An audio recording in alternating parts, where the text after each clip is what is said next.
नमस्कार दोस्तों, स्वागत है आपका स्टडी पोर्टल पे। और मैं ऋतु मैम आज आपको करवाने जा रही हूँ हमारे जो टीजीटी पीजीटी के हम जो कंप्यूटर साइंस का हमने जो सीक्वेंस स्टार्ट की हुई है, तो उसी में लास्ट टॉपिक जो हमने कवर किया था वो डाटा स्ट्रक्चर किया था। तो उसी से रिलेटेड जितने भी हमारे एमसीक्यू बनते हैं, मतलब जो एग्जाम रिलेटेड हमारे क्वेश्चन बनते हैं, वो सारे क्वेश्चन आज हम इस वीडियो में डिस्कस करेंगे भाई कि क्वेश्चन किस तरीके से आपसे डाटा स्ट्रक्चर से पूछे जा सकते हैं। ठीक है, तो मैक्सिमम जितने क्वेश्चन हमारे बन सकते हैं, जो भी इंपॉर्टेंट क्वेश्चन हैं जो एग्जाम ओरिएंटेड हैं, वो सारे हम डिस्कस करेंगे यहाँ पे। ठीक है, फर्स्ट से आपका क्या है, सबसे पहले कि डाटा स्ट्रक्चर किसे कहते हैं। तो आपका जो फर्स्ट क्वेश्चन है आपसे डाटा स्ट्रक्चर की डेफिनेशन से रिलेटेड पूछा जा सकता है। तो which provide a mean to manage large amount of data efficiently। which provide क्या हमें प्रोवाइड करता है, क्या mean to manage करना, लार्ज अमाउंट ऑफ जो डेटा है उसको मैनेज करने का काम कौन हमें प्रोवाइड करता है, किसकी हेल्प से हम क्या करते हैं, काफी सारे डाटा उसको अरेंज कर देना। जैसे हमारा रूम में सारी चीजें बिखरी पड़ी है, उनको प्रॉपर्ली अरेंज करना, एक लाइन, एक सीक्वेंस, एक रो बनाना, मतलब प्रॉपर्ली अरेंज कर देना, नेमिंग कर देना उनके सब कुछ, वो हमारी अरेंजमेंट है जो हमारी कि लार्ज वॉल्यूम ऑफ डाटा को आप इफिशिएंटली क्या कर सके, मैनेज करके वो किसके अंदर किया जाता है, क्या कहलाता है हमारा, वो हमारा कहलाता है भाई डाटा स्ट्रक्चर। तो डाटा स्ट्रक्चर की बेसिक से आप क्या कह सकते हो, डेफिनेशन है भाई ये कि क्या कि विच प्रोवाइड, कौन प्रोवाइड करता है mean to manage a large amount of data efficiently, that is data structure भाई। तो फर्स्ट क्वेश्चन का आंसर हो जाएगा डाटा स्ट्रक्चर हो जाएगा वो मीन, वो साधन जिसकी हेल्प से हम क्या कर सकते हैं, लार्ज अमाउंट ऑफ डाटा को मैनेज कर सकते हैं। नेक्स्ट क्या है भाई हमारा data structure mainly specify which of the following. Data structure के अंदर मेनली क्या क्या चीजें आती हैं, क्या हम करते हैं। डाटा स्ट्रक्चर मेनली स्पेसिफाइज विच, क्या ऑर्गेनाइजेशन ऑफ डाटा की डाटा है उसको ऑर्गेनाइज करना। सेकंड एक्सेसिंग मेथड की डाटा जो भी आपने ऑर्गेनाइज किया उनको एक्सेस कैसे करेंगे, जैसे कि जो क्यू है, स्टैक है, लिंक लिस्ट है, हमारे एरे, इनके अंदर सबके अंदर डिफरेंट मेथड होता है। किसी भी डाटा को क्या करना है, इंसर्ट करना, डिलीट करना, किसी भी डाटा को रिट्रीव करना है, एक्सेस करने के सबके क्या मेथड होते हैं कि डिफरेंट मेथड होते हैं हमारे। तो यहाँ पर क्या है, data structure mainly specify which of the following, क्या organization of data first thing, second accessing method second thing, degree of the associativity की डिग्री ऑफ एसोसिएटिविटी की कनेक्टिविटी किस तरीके से, ये तीनों की तीनों चीजें हमारे किस में आती हैं, डाटा स्ट्रक्चर में आती है भैया। तो आपसे पूछा गया कि क्या चीज आप स्पेसिफाई करते हैं डाटा स्ट्रक्चर, ये तीन ऑप्शन दिए और फोर्थ में कहा है ऑल ऑफ द अबव। क्या ये तीनों चीजें जो ऊपर हमने स्पेसिफाई की हैं ये डाटा स्ट्रक्चर के अंदर आती हैं? यस, ये तीनों चीजें किसमें आती हैं, डाटा स्ट्रक्चर के अंदर आती हैं। ठीक है, organisation of data, accessing method, degree of connective associativity. ठीक है, तो हम कहेंगे all of the above are the done by the data structure, are specified by the data structure में। ठीक है, नेक्स्ट क्या है आपका, which of the following operations can be performed on data structure. Data structure पे कौन-कौन से operations perform किए जा सकते हैं। तो यहाँ पर क्या है, डाटा को ऑर्गेनाइज करना, कि डाटा स्ट्रक्चर की हेल्प से कौन सा फंक्शन किया जाता है, डाटा को ऑर्गेनाइज करना। ऑलरेडी हम इसकी डेफिनेशन में भी पढ़ चुके हैं, इसे पहले वाले क्वेश्चन में भी पढ़ चुके हैं कि डाटा को ऑर्गेनाइज करना, एक्सेसिंग टेक्निक कि कैसे डाटा को एक्सेस करना है, या manipulation selection for the information, manipulate कैसे करना है डाटा को, मतलब मैनिपुलेशन का मतलब क्या होता है, किसी भी डाटा के साथ आपको इंसर्शन है, डिलीशन है, वो हमारा मैनिपुलेशन का पार्ट जाता है। तो ये तीनों चीजें भी क्या है, ये फंक्शन क्या है। तो क्वेश्चन को कैसे भी घुमा के दे सकता है, आपको समझना है कि बेसिकली डाटा स्ट्रक्चर होता क्या है। तो आपको डाटा को ऑर्गेनाइज करना, उसको एक्सेस करना, उसकी जो भी रिट्रीव करने का मेथड है, मैनेज करना, ये सब चीजें आपकी किसका पार्ट होती है, डाटा स्ट्रक्चर के पार्ट होते हैं। जो क्या है उसमें फंक्शन क्या है, कौन से टास्क को परफॉर्म करता है कहता है, या उसकी डेफिनेशन के अंदर आपसे पूछा जाए तो यहाँ पर क्या हो जाएगी, all these are the parts of the data structure. ये सब चीजें उसके डाटा स्ट्रक्चर में मैनेज की जाती हैं हमारी। ठीक है, नेक्स्ट क्वेश्चन आपसे कह रहा है data structure which is capable of expressing more complex relationship than that of the physical adjacency is called। उसको क्या कहेंगे कि डाटा, वो data structure which is capable, जो कैपेबल है एक्सप्रेस करने में मोर कॉम्प्लेक्स रिलेशनशिप, कि जहाँ पे रिलेशनशिप है जो डाटा के बीच में वो सिंपल ना होकर क्या है, मोर कॉम्प्लेक्स है। कि data structure which is capable, जो कैपेबल है एक्सप्रेस करने में more complex relationship than that of the physical adjacency is called linear data structure, non linear data structure, linked list, या प्रॉपर डेफिनेशन की डाटा स्ट्रक्चर क्या कहलाएगा आपका। तो ये हमारा क्या है अभी डाटा स्ट्रक्चर, तो बोला था कि डाटा स्ट्रक्चर कैपेबल होता है क्या, कॉम्प्लेक्स जो आपकी इंफॉर्मेशन होती है उसको भी मैनेज करने में। तो हमारा क्या रहेगा, जैसे नॉन लीनियर के अंदर, लीनियर का मतलब जो एक सेम सीक्वेंस, एक सेम चीज को फॉलो करते हैं, same name follow, homogeneous data element जैसे हम कह सकते हैं। तो उस तरह के पैटर्न में आ गया कि एक प्रॉपर वे होता है, एक्सेसिंग होता है, मैनेज करने का तरीका होता है। नॉन लीनियर डाटा स्ट्रक्चर क्या हो जाएगा आपका, मोर कॉम्प्लेक्स हो जाएगा आपका डाटा स्ट्रक्चर। तो कहा है data structure which is capable of expressing more complex relationship than that of physical adjacency is known as non linear data structure. ठीक है, जो आपका ट्री है, जो आपका ग्राफ है, वो आपका नॉन लीनियर में आ जाता है।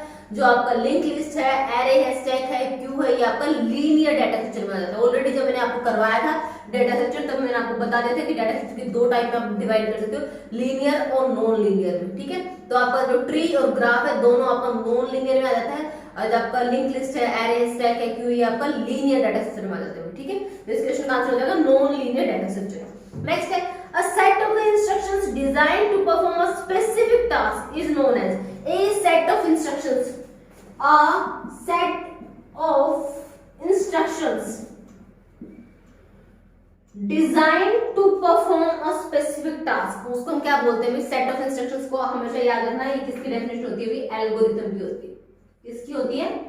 एल्गोरिथम की होती है। सेट ऑफ इंस्ट्रक्शंस जो किसके लिए होते हैं? To perform a specific task, एक पर्टिकुलर टास्क परफॉर्म करने के जो इंस्ट्रक्शंस के सेट होते हैं वो हमारा क्या कहलाता है?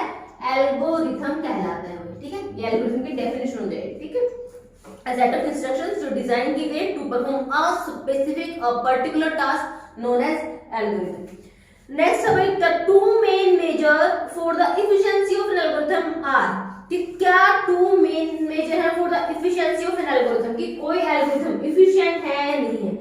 ठीक है, एफिशिएंसी ऑफ एन एल्गोरिथम, उस केस में हम क्या चीज चेक करते हैं? द एफिशिएंसी ऑफ एल्गोरिथम किसकी हेल्प से चेक की जाती है? How much time it will take and how much space it will take.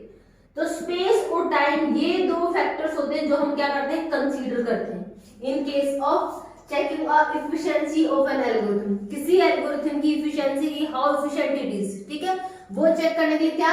जैसे टाइम कॉम्प्लेक्सिटी और space, how much space it will occupy in memory and how much time it will take to perform a particular task. तो time and space क्या हो जाएंगे? आपके दो major factor हो जाएंगे जो कंसीडर किए जाते हैं to check the efficiency of an algorithm. ठीक है, तो याद रखना टाइम कॉम्प्लेक्सिटी और space, how much space it will occupy in the memory. ठीक है, ये दो फैक्टर्स होते हैं टाइम एंड स्पेस में हमारे। नेक्स्ट है the time factor when determining the efficiency of an algorithm is measured by, कि कह रहे हैं कि टाइम फैक्टर किस तरीके से मेजर करते हैं? स्पेस तो ये हो गया कि how much space it will take, time factor कैसे कंसीडर करेंगे? क्या चीज हमारे माइंड में हो जाएगी जब हम टाइम चेक कर रहे हैं? तो कैसे?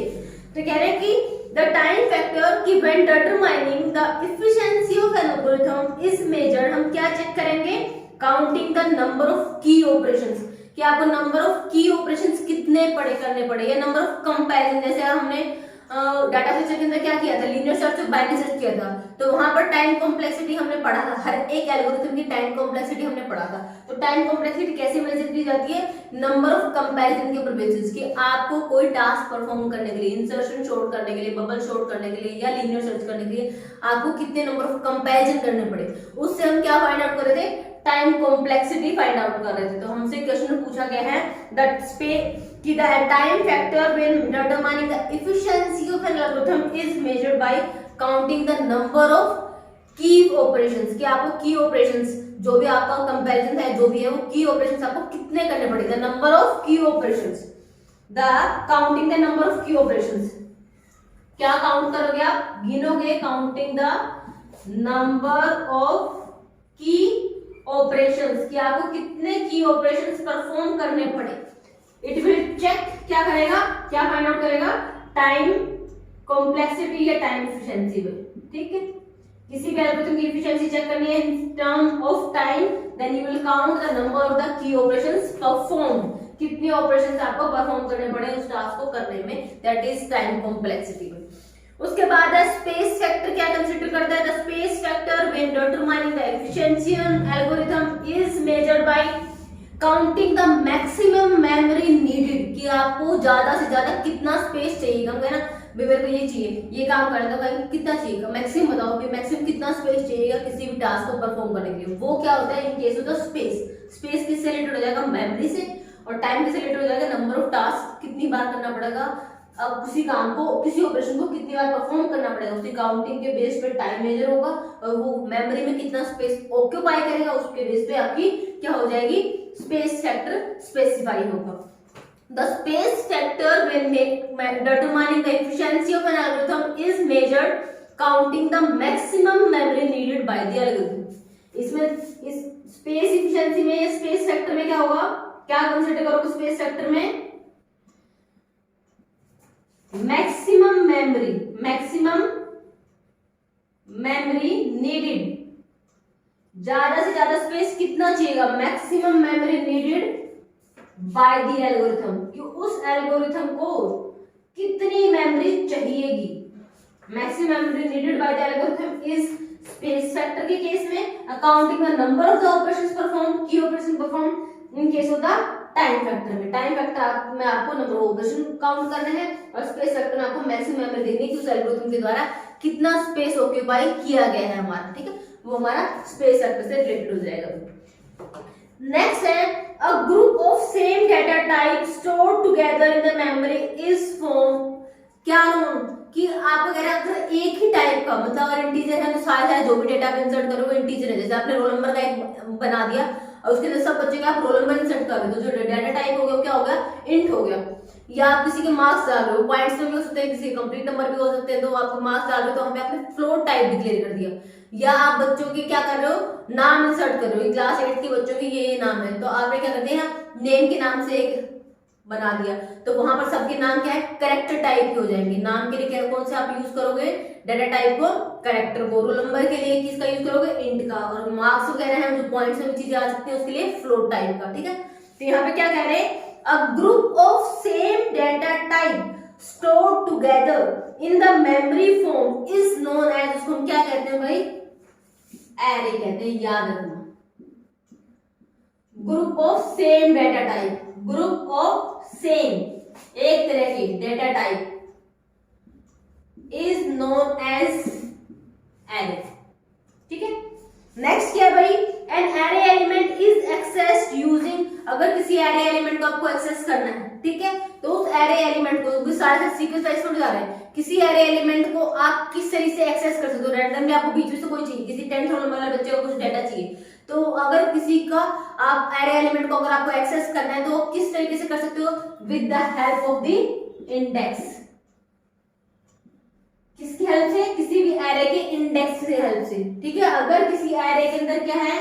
A10 लिखा हुआ है तो इस एरे के अंदर नाम तो A हो गया और 10 उसके अंदर एलिमेंट्स है तो इसका जो इंडेक्स स्टार्ट होगा ना वो आपका A1 से स्टार्ट होगा। A0 फिर A1, इस तरीके से आपके नंबर ऑफ एलिमेंट्स 10 होंगे और लास्ट एलिमेंट की इंडेक्स क्या हो जाएगा? A9 हो जाएगा। नंबर ऑफ एलिमेंट्स कितने हैं?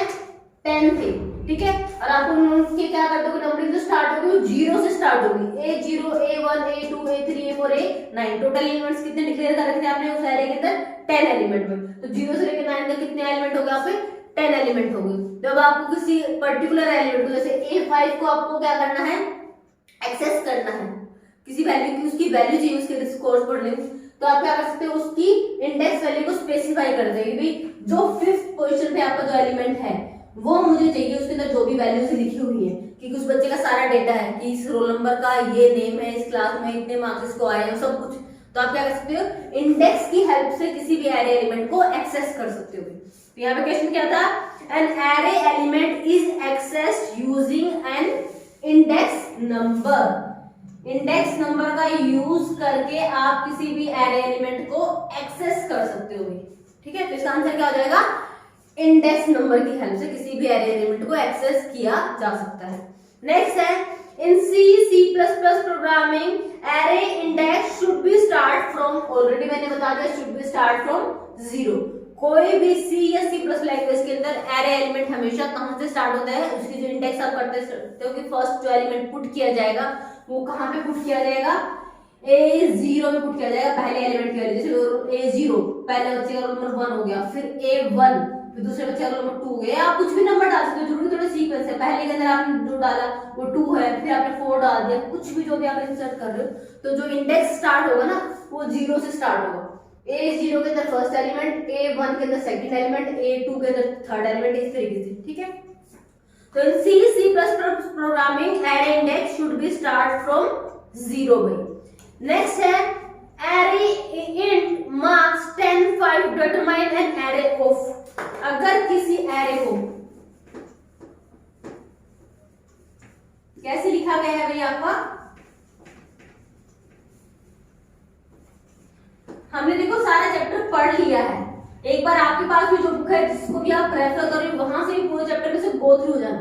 मेन एट द एंड वही है कि आपके जो भी पेपर है उनके अंदर जो क्वेश्चंस आएंगे वो एमसीक्यू आएंगे। तो आपको ये समझना है कि जो पार्ट आप पढ़ रहे हो वहां से क्वेश्चन क्या पूछा जा सकता है, कि आपको सिर्फ गो थ्रू नहीं होना, आपको अच्छे से वहां से क्वेश्चंस को ड्राइव करते हुए चलना है। जितने मैक्सिमम क्वेश्चंस आप बना सकते हो उनको क्या करते जाओ, उनके नोट्स बनाते हुए चलो कि आपने ये चैप्टर पढ़ा है, यहाँ से ये क्वेश्चंस मेरे बन के आ रहे हैं जो एग्जाम में पूछे जा सकते हैं। ठीक है, तो नेक्स्ट क्या कह रहे हैं, एक एरे लिखा हुआ है भाई, एंड उसकी डेटा टाइप, मार्क्स, ये उस एरे का नेम, यहाँ पे आपका क्या लिखा हुआ है भाई 10 और आपका 5।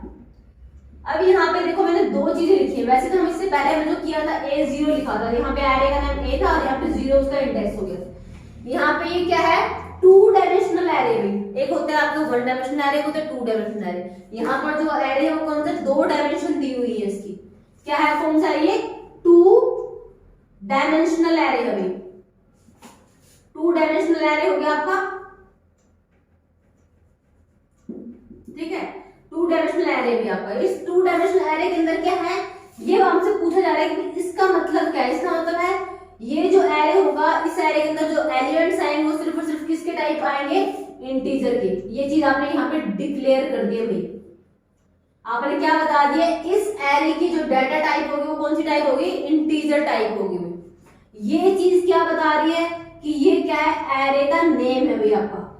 एरे आपने किस नेम से डिक्लेयर कर दिया, ताकि आपने ऐसा नाम डाला ताकि आपको क्लियर है कि यहाँ पे क्या चीज इंसर्ट की जा रही है, यहाँ पे बच्चों के मार्क्स इंसर्ट किए जा रहे हैं। ठीक है, तो एरे का नेम आपने क्या कर दिया, मार्क्स।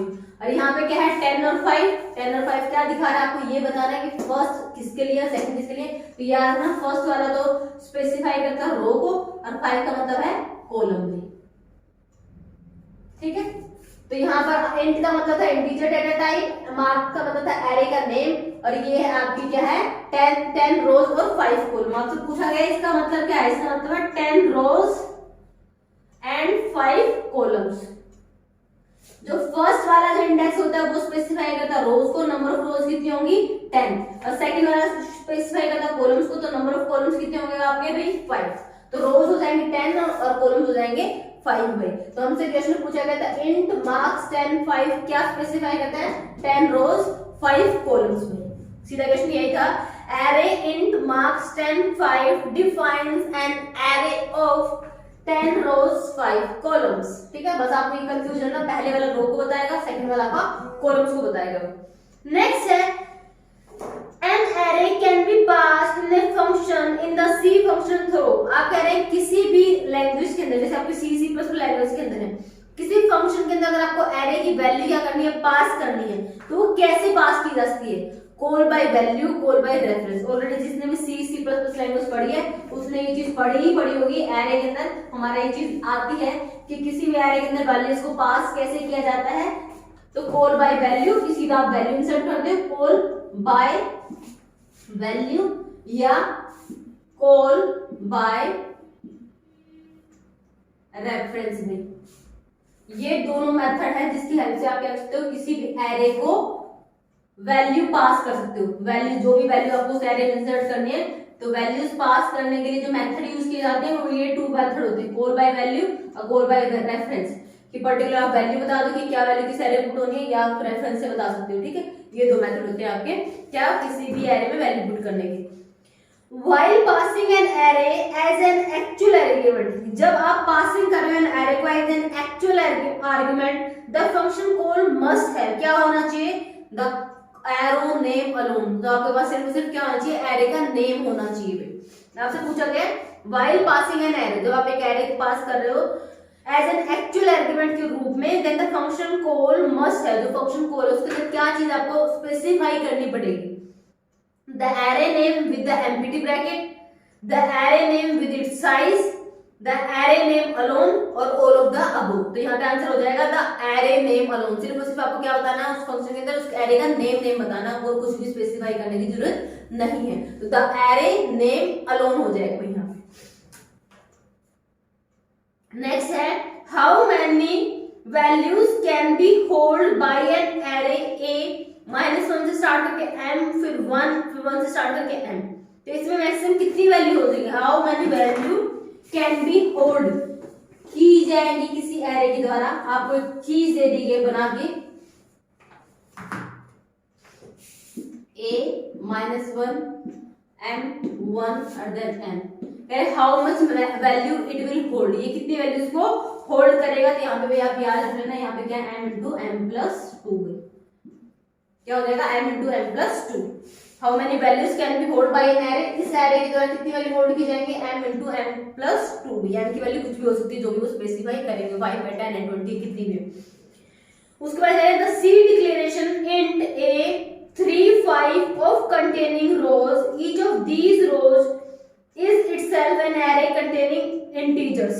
कह रहे हैं सी डिक्लेरेशन के अंदर ऐसे लिखा हुआ है int एरे का नेम दे दिया a, स्पेसिफाई कर दिया दिस और स्पेसिफाई कर दिया दिस। int a c5 का मतलब क्या है, क्वेश्चन थोड़ा सा घुमा दिया, वहां से सीधा पूछा जाए नंबर ऑफ रोज कितनी है, नंबर ऑफ कॉलम कितनी है। यहाँ पे पता है नंबर ऑफ रोज होगी 3, नंबर ऑफ कॉलम कितने हो जाएंगे 5। रोज कैसे होती है, ये इनको बोलते हैं रोज, इस तरीके से। अब कॉलम कैसे होते हैं, ये 1 2 3 4 5, ठीक है। ये तो आपके क्या है कॉलम, 5 कॉलम है, ये क्या है आपकी रोज है। नंबर ऑफ रोज कितनी है आपकी 3 हो जाएंगी, ठीक है। रोज 3 और कॉलम कितने हो जाएंगे आपके 5 हो जाएंगे, ठीक है। तो इस क्वेश्चन का मतलब क्या था, रोज 3 है, कॉलम कितने 5 है। मतलब ये फर्स्ट रो है तो उसके अंदर कितने एलिमेंट आए 1 2 3 4 5, 1 2 3 4 5। ऐसे ये सेकंड रो के अंदर कितने एलिमेंट आए 1 2 3 4 5। फिर थर्ड रो में कितने एलिमेंट आए 1 2 3 4 और 5। तो इसका मतलब क्या हो गया कि यहाँ पे नंबर ऑफ रोज कितनी हो जाएंगी 3, और ईच रो क्वेश्चन थोड़ा इस तरीके से लिख दिया है कि ईच रो विल कंटेन, हर एक रो क्या करेगी विल कंटेन करेगी 5 एलिमेंट्स। हर एक रो कितने एलिमेंट्स को कंटेन करेगी इटसेल्फ 5 एलिमेंट्स। नंबर ऑफ रोज 3 होंगी और ईच रो, हर एक रो में नंबर ऑफ एलिमेंट्स कितने होंगे 5 5, इसमें 5 इसमें 5 और इसमें भी 5, ठीक है। तो क्वेश्चन था आपका ऐसे, the C declaration int a 3 5 of containing rows 3 and each of these rows is itself an array containing integers। कितने integers, each row will contain 5 integers या 5 elements, और हर एक रो आपको क्या करेगी 5 इंटीजर्स को कंटेन करेगी। ये भी 5 ये भी 5 ये भी 5 कितने हो गए 15 हो गए।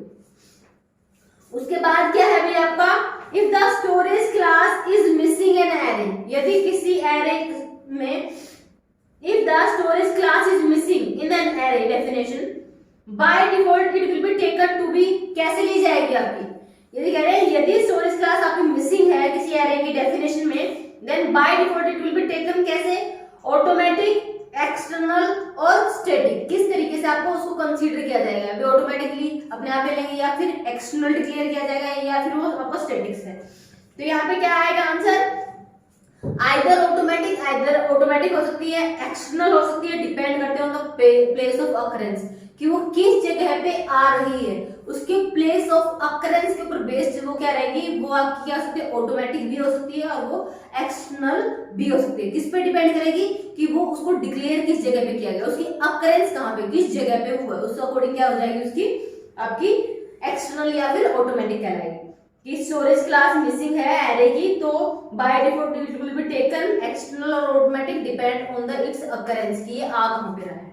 नेक्स्ट है भाई, what will happen if the size of an array is less than the number of the data element. ये कह रहे हैं यदि आपके पास नंबर ऑफ एलिमेंट 20 है और आपने जो एरे डिक्लेयर किया है वो 8 10 कर दिया, इसका मतलब आप कितने एलिमेंट डिक्लेयर कर सकते हो 10 एलिमेंट, लेकिन जो आप डेटा वैल्यू डाल रहे हो वो आप 20 बच्चों की डाल रहे हो, लेकिन एरे का साइज तो 10 ही है, तो 10 के बाद आप डाल ही नहीं पाओगे क्योंकि आपने एरे क्या किया 10 ही साइज का लिया था। अब एक्स्ट्रा बच्चे आ जाएंगे तो क्या करेगा, वो एक रिपोर्ट आपको एरर मैसेज डालेगा कि एरे का साइज क्या इनफ नहीं है आपका, ठीक है। तो इन केस यदि आपका एरे का size is less than the number of elements you are inserting, कि जितने एलिमेंट्स आप इंसर्ट कर रहे हो उसी कंपैरिजन में यदि आपका एरे का साइज कम है then the compiler will report the error. तो कंपाइलर आपका कंप्यूटर में जैसे प्रोग्राम को रन करोगे तो कंपाइलर विल रिपोर्ट करेगा, क्या करेगा, एन एरर मैसेज, एरर आ जाएगा जैसे आप क्या करोगे कंपाइल करोगे कि एरे साइज नॉट सफिशिएंट, ठीक है। तो the compiler will report an array if the size of an array is less than the number of elements you are inserting में, ठीक है।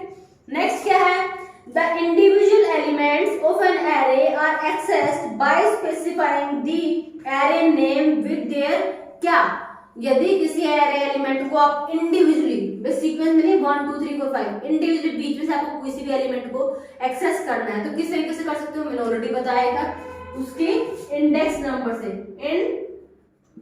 इंडेक्स नंबर की हेल्प से कर सकते हो। दूसरा सबस्क्रिप्ट बोलते हैं, ये जो लिखा हुआ है ना, ये क्या कहलाता है, उसकी एरे की सबस्क्रिप्ट कहला सकती है। तो अगर आप बता दोगे ना कि यहाँ पे कौन सा एरे कौन सा एलिमेंट कि फर्स्ट रो और यहाँ पे लिख दिया 4, इसका मतलब है पहली वाले रो के अंदर से कौन सा एलिमेंट चाहिए, मेरे को फोर्थ एलिमेंट चाहिए, ठीक है। तो ये कह रहे हैं किसी भी इंडिविजुअल एरे एलिमेंट को यदि आपको एक्सेस करना है तो आपको क्या स्पेसिफाई करना पड़ेगा, इंडेक्स नंबर या फिर सबस्क्रिप्ट इसकी, ठीक है। यहाँ पे क्या है, the individual elements of an array can be accessed by specifying the array name with their index और देयर सबस्क्रिप्ट। तो यहाँ पे आपका ए और बी दोनों हो जाएंगे, बोथ ए एंड बी, इसकी हेल्प से भी इसकी हेल्प से भी आप क्या करते हो, किसी भी इंडिविजुअल एरे एलिमेंट को एक्सेस कर सकते हो रैंडमली। सीक्वेंस में जाने की जरूरत नहीं पड़ेगी, पहला देखा दूसरा तीसरा सीक्वेंस में कौन आ रहा है उस नंबर पे, ठीक है। आप उसका इंडेक्स नंबर स्पेसिफाई करके किसी भी एलिमेंट को रैंडमली क्या कर सकते हो, एक्सेस कर सकते हो। नेक्स्ट क्या है आपका,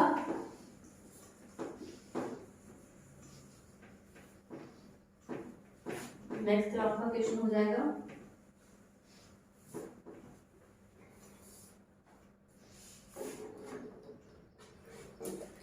a list of the data element usually words or bit with the accessing restrictions that element can be added or removed at one end of the list only, कि element can be added or removed,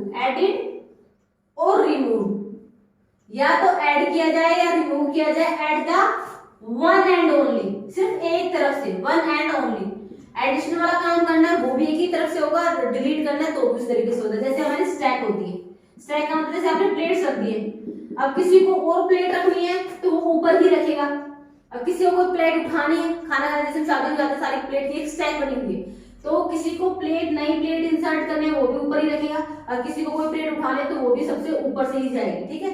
तो stack के अंदर क्या होता है, आपका addition और remove, कोई आपको एलिमेंट न्यू एलिमेंट इंसर्ट करना है, मतलब पुश करना है, या कोई एलिमेंट आपको निकालना है, पॉप करना है। दो ऑपरेशन लगाते हैं हम स्टैक के अंदर, पुश और पॉप। तो कोई न्यू एलिमेंट इंसर्ट करना है तो पुश ऑपरेशन लगाते हैं, और किसी एलिमेंट को रिमूव करना है तो पॉप ऑपरेशन लगाते हैं, ठीक है। ये इंसर्शन के लिए यूज करते हैं, अरे ये रिमूव करने के लिए यूज करते हैं, ठीक है। तो स्टैक के ही एक ऐसी क्या डेटा स्ट्रक्चर जिसके अंदर क्या होता है, आपका इंसर्शन और डिलीशन दोनों वन एंड से होता है। तो आपसे क्या पूछा गया है, a list of the data element usually word और byte with the accessing restrictions, कि आपको क्या एलिमेंट कैन बी एडेड और removed at one end of the list only, कि लिस्ट के सिर्फ एक ही एंड से एडिशन और रिमूवल होगा, तो कौन सा होगा, स्टैक कहलाएगा। इसका आंसर क्या हो जाएगा, स्टैक है, लिंक लिस्ट है, हीप है, मेमोरी है, तो हम क्या कहेंगे, स्टैक कहेंगे।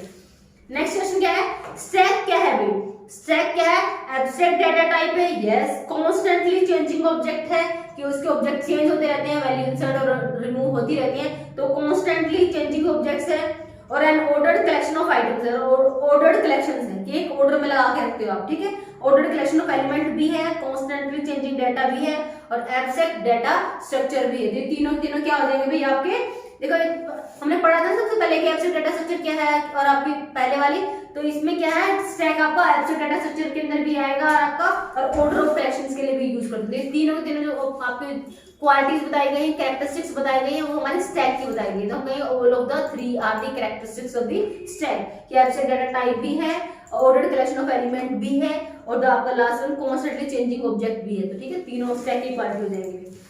नेक्स्ट कह रहे हैं, stack is useful for manipulating, stack को यूज करते हैं क्या करने के लिए, डेप्थ फर्स्ट सर्च के लिए, या फिर रिकर्शन के लिए, या फिर रेडिक्स शॉर्ट के लिए। शॉर्टिंग रेडिक्स शॉर्ट में यूज करते हैं, डेप्थ फर्स्ट सर्च में यूज करते हैं, या रिकर्शन में यूज करते हैं। हमेशा याद रखना भी, अगर आपको स्टैक से संबंधित क्वेश्चन पूछा जाता है तो डेप्थ फर्स्ट सर्च अगर आप करनी है, डेप्थ फर्स्ट सर्च,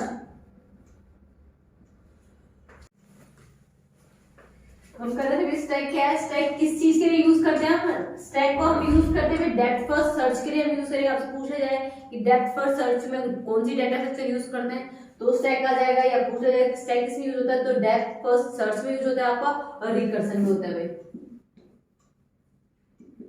इन दोनों के अंदर क्या यूज होता है भाई आपका, स्टैक डेटा स्ट्रक्चर का यूज करते हैं भैया, ठीक है। नेक्स्ट है stack is empty and then after pop the stack would be, अगर आपका स्टैक एम्प्टी है फिर आप इस पे ऑपरेशन लगा देते हो पॉप का तो क्या शो होगा, ऑलरेडी वो क्या है, देखो पॉप फंक्शन आप यूज करते हैं रिमूव करने के लिए, और पुश फंक्शन आप यूज करते हो इंसर्ट करने के लिए। तो अगर आपका स्टैक ऑलरेडी क्या है, एम्प्टी है, फिर उसके ऊपर अगर आप क्या लगाओगे, पॉप ऑपरेशन लगाओगे तो क्या शो करेगा, वो यहां पे शो करेगा अंडर फ्लो। ऑलरेडी खाली है और कितना खाली करोगे, हो ही नहीं सकता, पॉसिबल नहीं, जो उसमें कोई भी एलिमेंट है ही नहीं। अगर आपकी स्टैक वो लिस्ट ऑलरेडी आपकी एम्प्टी है, फिर भी उसमें से अगर आप कुछ पॉप करना चाहते हो, रिमूव करना चाहते हो तो क्या शो होगा आपको, अंडर फ्लो, ठीक है।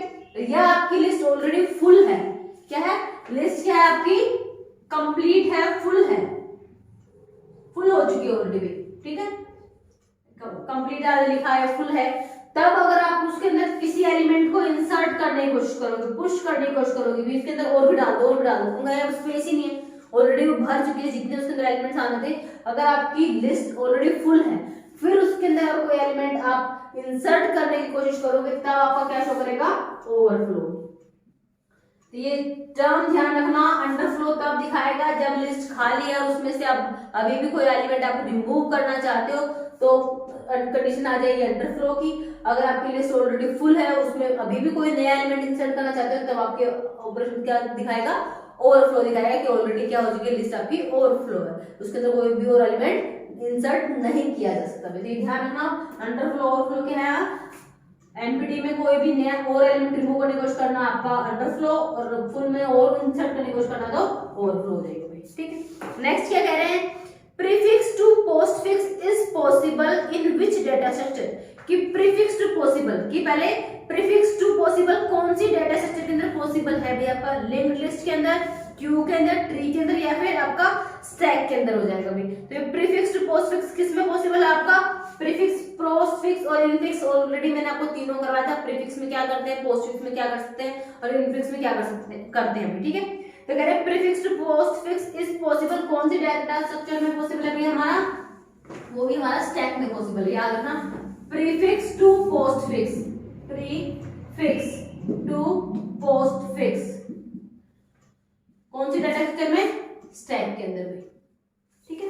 नेक्स्ट क्या कह रहे हैं आपका, which data structure is needed to convert infix notation to postfix, infix को postfix में चेंज करने के लिए कौन सी डेटा स्ट्रक्चर का यूज करते हैं, ये भी याद रखना, स्टैक डेटा स्ट्रक्चर का यूज करते हैं। यहाँ पे हम स्टैक का टॉपिक करें तो सारे क्वेश्चन आपको स्टैक से रिलेटेड आ रहे हैं। तो इनफिक्स कोई फंक्शन है, नोटेशंस है, इनफिक्स में आपको पता है ना कि इनफ्लिक्स में आपका बीच में क्या, आपको कोई भी एलिमेंट है, फिर आपका बीच में, मतलब यहाँ पे लेफ्ट देन रूट और देन राइट, ये हमारा क्या होता है, इनफिक्स कहलाता है। पोस्ट फिक्स में क्या होता है, लेफ्ट देन राइट और रूट लास्ट में, ठीक है। अब प्रीफिक्स के अंदर पहले, प्रीफिक्स की अगर हम बात करें, प्रीफिक्स पहले आपकी क्या आएगी, रूट आएगी, फिर लेफ्ट और फिर आपका राइट आएगा, ठीक है। ये इनकी नोटेशन है कि आपके जो ऑपरेटर और ऑपरेंड होते हैं, जो आपका एक्सप्रेशन होता है, वो एक्सप्रेशन आपका इनफिक्स है, पोस्टफिक्स है, प्रीफिक्स है, ऐसे पहले लेफ्ट वाला सब ट्री, फिर रूट, फिर राइट। पोस्टफिक्स में पहले लेफ्ट फिर राइट, लास्ट में रूट को लिखोगे, और प्रीफिक्स में पहले रूट फिर लेफ्ट फिर राइट में, इस तरीके से ये नोटेशन होती है। तो करेक्ट इनफिक्स को पोस्टफिक्स में चेंज करने के लिए which data structure is needed to convert infix notation to postfix notation, that is stack में। तो आपको ये ध्यान रखना है, infix to postfix notation के लिए किसका यूज करेंगे, stack data structure का यूज करेंगे। उसके बाद है which of the following is essential for converting and infix expression to the postfix expression efficiently, वो ऑलरेडी हमने कर लिया ये, इन्होंने यहाँ पे किस तरीके से लिखा है कि किसी इनफिक्स एक्सप्रेशन को पोस्ट फिक्स फॉर्म में कन्वर्ट करने के लिए किसका यूज करते हैं, ऑपरेटर किसका, एंड ऑपरेटर स्टैक का, एंड ऑपरेटर स्टैक का। कई जगह पे क्या कर देंगे कंफ्यूजन के लिए स्टैक तो वर्ड भी यूज कर देंगे, लेकिन यहाँ पे जहाँ पे ऑपरेटर लिखा वहां पे क्या लिख देंगे, ऑपरेंड लिख देंगे। एक ऑप्शन दे देंगे ऑपरेटर स्टैक, एक दे देंगे ऑपरेंड स्टैक, एक दे देंगे an operand stack and an operator stack. आपको तीन ऑप्शन दिए हैं, एक में दिया है एन ऑपरेटर स्टैक, दूसरे में दिया है एन ऑपरेंड स्टैक, तीसरे में दोनों को मिला के दिया कि किसी इनफिक्स एक्सप्रेशन को पोस्ट फिक्स में कन्वर्ट करने के लिए आपको क्या चाहिए होगा, ये एन ऑपरेटर स्टैक चाहिएगा। बस ये वाला आपका आंसर होगा, ऑपरेटर स्टैक लिखना है आपको, ना ऑपरेंड लिखना है ना दोनों का कॉम्बिनेशन लिखना है, वो होगा आपका आंसर एन ऑपरेटर स्टैक। उसके बाद नेक्स्ट क्वेश्चन क्या है, if user push N element in the stack having already 5 element having stack size 5, यदि स्टैक का साइज 5 है और उसमें ऑलरेडी 5 एलिमेंट है और फिर कोई यूजर पुश ऑपरेशन लगाता है, पुश मतलब इंसर्ट ऑपरेशन लगाता है, तो व्हाट कैन टेक, आपका क्या होगा, तो स्टैक बिकम, स्टैक क्या बन जाएगा, भी ऑलरेडी 5, स्टैक का साइज 5 है, ऑलरेडी 5 एलिमेंट इंसर्ट कर चुके हो, फिर भी कुछ पुश करने की कोशिश कर रहे हो, फिर भी उसमें कुछ इंसर्ट करने की कोशिश कर रहे हो, तो क्या दिखाएगा आपको, वहां पे दिखाएगा भी ओवरफ्लो, क्या है, ओवरफ्लो दिखाई देगा। 5 का ही साइज था, 5 एलिमेंट आप डाल चुके हो, अभी भी कुछ और इंसर्ट करना चाहते हो तो शो होगा ओवरफ्लो में। नेक्स्ट आपसे कहा गया है अभी एक linear list of the element in which deletion can be done from one end and insertion can be take place at the other end. Insertion एक एंड से और डिलीशन दूसरे एंड से, मतलब दोनों चीजें सेम एंड से नहीं हो रही। स्टैक में मैंने आपको क्या बताया था, इंसर्शन और डिलीशन दोनों आपका क्या होता है, टॉप पे से होता है, तो जो वन एंड से ही आपका इंसर्शन और वन एंड से आपका डिलीशन होता है उसको तो हम बोलते हैं स्टैक। यदि वन एंड से आपका इंसर्शन हो रहा है, दूसरे एंड से आपका क्या हो रहा है, डिलीशन हो रहा है, उसको हम बोलते हैं क्यू। भाई जैसे हम लाइन में खड़े हैं, ठीक है, आपका नंबर आ रहा है तो यहाँ से इसका टर्न आया, ये क्या हो गया आपका डिलीट हो गया, इसका टर्न आया, ये बाहर निकल गया लाइन से, यहाँ से तो हो गया डिलीशन। नीचे की तरफ से कोई भी आदमी आ रहा है तो आके लाइन में पीछे की तरफ लगेगा ना, कहाँ पे लगेगा, पीछे, तो इंसर्शन हो रहा है आपका इस एंड से और डिलीशन हो रहा है आपका फ्रंट से, ठीक है, डिलीशन हो रहा है फ्रंट एंड से और इंसर्शन हो रहा है आपका रेयर एंड से। याद रखना फ्रंट और रेयर क्या है, दो टर्म होते हैं related to queue data structure, ठीक है। फ्रंट आपका आगे वाला हिस्सा लाइन के आगे से डिलीट होते चलेंगे, लाइन के पीछे से इंसर्ट होते चलेंगे, तो जिस एंड से इंसर्ट होते हैं उसको रेयर एंड बोलते हैं, जहां से डिलीट होते हैं उसको फ्रंट एंड बोलते हैं हमारे, ठीक है। तो कह रहे हैं एक linear list of the element in which deletion done होता है एक एंड से और इंसर्शन डन होता है दूसरे एंड से, वो किस नाम से जानी जाती है, दैट इज क्यू। भाई क्यू हम जैसे हमारी नॉर्मल क्यू होती है कि हम किसी भी लाइन में लगते हैं, चाहे आप कोई टिकट लेने के लिए रेलवे वाली लाइन में लगो, बस स्टैंड पे लगो या सिनेमा हॉल में लगो, तो जहां पर भी आप लाइन में लगते हो तो वहां पर क्या है, जो भी नया एलिमेंट आएगा वो लिस्ट में पीछे ऐड होता चला जाएगा और जो भी जिसका भी टर्न आ जाएगा वो आगे की तरफ से डिलीट होता चला जाएगा, दैट इज अ क्यू। उसके बाद कह रहा है which of the following data structure is FIFO, कौन सी डाटा स्ट्रक्चर आपकी FIFO होती है। FIFO मतलब फर्स्ट इन फर्स्ट आउट, जो पहले आएगा वही पहले जाएगा, first in first out. FIFO की अगर हम फुल फॉर्म की बात करें भाई, FIFO first in first out, कि मैं पहले आया मैं ही पहले जाऊंगा, ठीक है, तो जो फर्स्ट इन होगा वही सबसे पहले आपका निकलेगा, भी बाहर में वही जाएगा। अभी ये वाला जो पर्सन है मतलब जो सबसे आगे लाइन में लगा, इसका मतलब वो सबसे पहले आया था, तो उसका नंबर आने का सबसे पहले जाएगा भी कौन, वही वाला जाएगा ना, तो सबसे पहले लगा था, तो मतलब जो फर्स्ट इन होगा वही फर्स्ट आउट होगा। लेकिन स्टैक के केस में क्या होता है, लास्ट इन फर्स्ट आउट, जो सबसे लास्ट में आएगा वो पहले जाएगा, क्योंकि जैसे हमारी लाइन से कुछ चीजें रखी हुई, तो जो चीज सबसे ऊपर रखी हुई है वो रखी तो सबसे लास्ट में थी, लेकिन उठाएंगे तो सबसे पहले लास्ट वाले को ही उठाएंगे, ठीक है। तो जो स्टैक होती है ना वो तो होती है आपकी लास्ट इन फर्स्ट आउट, और जो आपकी क्यू होती है, जो आपकी क्यू होती है वो होती है फर्स्ट इन फर्स्ट आउट, जो पहले आएगा वही पहले बाहर जाएगा, लेकिन यहाँ पे जो लास्ट आएगा वो पहले जाएगा, लास्ट में जो इन होगा वही फर्स्ट आउट होगा भाई, ठीक है। ये स्टैक की प्रॉपर्टी होती है और इसको स्टैक को बोलते हैं LIFO, क्यू को बोलते हैं FIFO, first in first out. उसके बाद आपसे कह रहे हैं the most useful application of the Q, priority queue and the link list is, क्या है, कौन सी मोस्ट यूजफुल एप्लीकेशन पूछ रही है, किसकी, क्यू की, प्रायोरिटी क्यू की और लिंक लिस्ट की भाई। तो नेटवर्किंग, रिफाइनरी या सिमुलेशन, तो इसका क्या हो जाएगा, सिमुलेशन हो जाएगा। Simulation is the most useful application of queue, priority queue and the link list पे। नेक्स्ट है queue can be use to implement, queue का यूज किस लिए करते हैं, क्या इंप्लीमेंट करने के लिए आप क्यू का यूज करते हैं। ऊपर देखो हमारा एक क्वेश्चन हो रहा था कि स्टैक यूजफुल होता है किसमें, डेप्थ फर्स्ट सर्च में और रिकर्शन में। ऐसे ही क्यू आपका इंप्लीमेंट होता है कहां पे, रेडिक्स शॉर्ट के अंदर, किसका, क्यू का यूज हुए, ठीक है। कहना queue can be used to implement, queue का यूज किया जा सकता है टू इम्प्लीमेंट करने के, क्या इम्प्लीमेंट करने के लिए, recursion, quick sort, depth first search या रेडिक्स शॉर्ट। तो यहाँ पे क्या आ जाएगा, रेडिक्स शॉर्ट को इम्प्लीमेंट करने के लिए किसका यूज करते हैं, क्यू का यूज करते हैं, ठीक है। नेक्स्ट है printer servers routines are designed using, printer servers होते हैं, जैसे हम प्रिंटर लगा होता है, काफी सारे कंप्यूटर साथ एक सिंगल कंप्यूटर पे लगा, प्रिंटर लगा दिया गया, तो जो हम क्या कर रहे हैं, शेयर कर रहे हैं, तो जो भी प्रिंटर के पास कमांड्स आएंगी प्रिंट होने के लिए, तो वो भी क्या होती है, वो भी क्यू बनती है भाई, ठीक है। तो कह रहे हैं printer server routines are design, वो भी कैसे डिजाइन किया जाता है, यूजिंग क्यू। प्रिंटर सर्वर्स की जो आपका डिजाइन है वो भी किसको ध्यान रख के किए जाते हैं, क्यू को भाई, ठीक है, डिजाइन यूजिंग क्यू भाई। It is always appropriate to represent a queue using, कह रहे हैं ये ऑलवेज एप्रोप्रिएट है कि आप क्यू को रिप्रेजेंट करते हैं किसका यूज करके, circular queue, double linked list, linear linked list या एरे में। तो ये क्या होगा, it is always appropriate to represent a queue using array, किसको यूज करके, एरे को यूज करके, यूजिंग एरे हो जाएगा भाई हमारे यहाँ पे।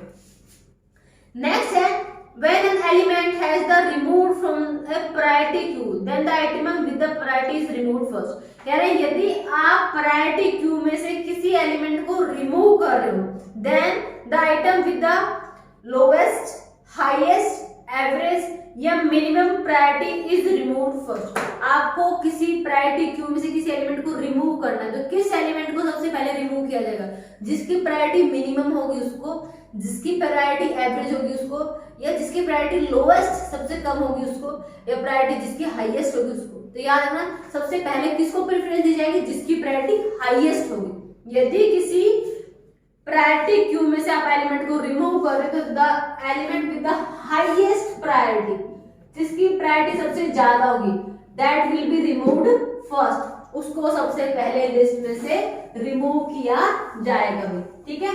ध्यान रहेगा कि जिसकी प्रायोरिटी सबसे कम होगी सबसे पहले उसी को रिमूव किया जाएगा।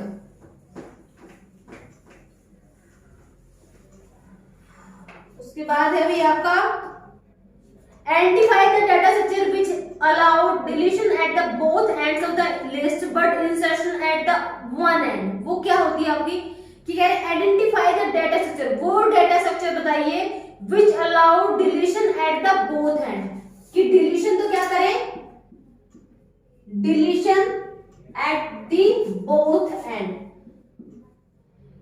कि डिलीट तो आप दोनों से किसी एंड से भी कर सकते हो, जैसे दो एंड हो गए तो ये एंड एक ये एंड, तो आप यहाँ की तरफ से भी रिमूव कर सकते हो, यहाँ से चाहो तो इधर से भी रिमूव कर सकते हो। Deletion at both end but insertion at only one end. Insertion अगर कोई एलिमेंट इंसर्ट करना है, insertion at only one end. इसका मतलब आपने किस पे रिस्ट्रिक्शन लगा दी है, आउटपुट पे तो कोई, डिलीट करने पे तो कोई भी आपकी क्या है, डिलीट करने पे तो कोई भी रिस्ट्रिक्शन नहीं है, मतलब आप किसी भी एलिमेंट को क्या कर सकते हो, डिलीट कर सकते हो। लेकिन इंसर्ट करने पे आपने क्या लगा दिया, रिस्ट्रिक्शन लगा दिए कि जो इंसर्शन होगा वो सिर्फ एक ही एंड से होगा। इसका मतलब दूसरे एंड से आपको स्पेसिफाई कर दिया, या तो फ्रंट या फिर आपका रेयर एंड से, कि सिर्फ एक एंड से आप इंसर्ट कर सकते हो, दूसरे एंड से नहीं कर सकते। इसका मतलब यहाँ पे क्या रिस्ट्रिक्टेड है, इंसर्शन रिस्ट्रिक्टेड है कि डिलीशन, तो डिलीशन में तो कोई रिस्ट्रिक्शन है कहीं आप किसी तरफ से भी डिलीट कर सकते हो। तो जो आपका रिस्ट्रिक्शन है ना वो आपकी कहां पर है, इंसर्शन पे है। तो ये क्या हो जाएगा, इसको हम क्या बोलेंगे, इनपुट रिस्ट्रिक्टेड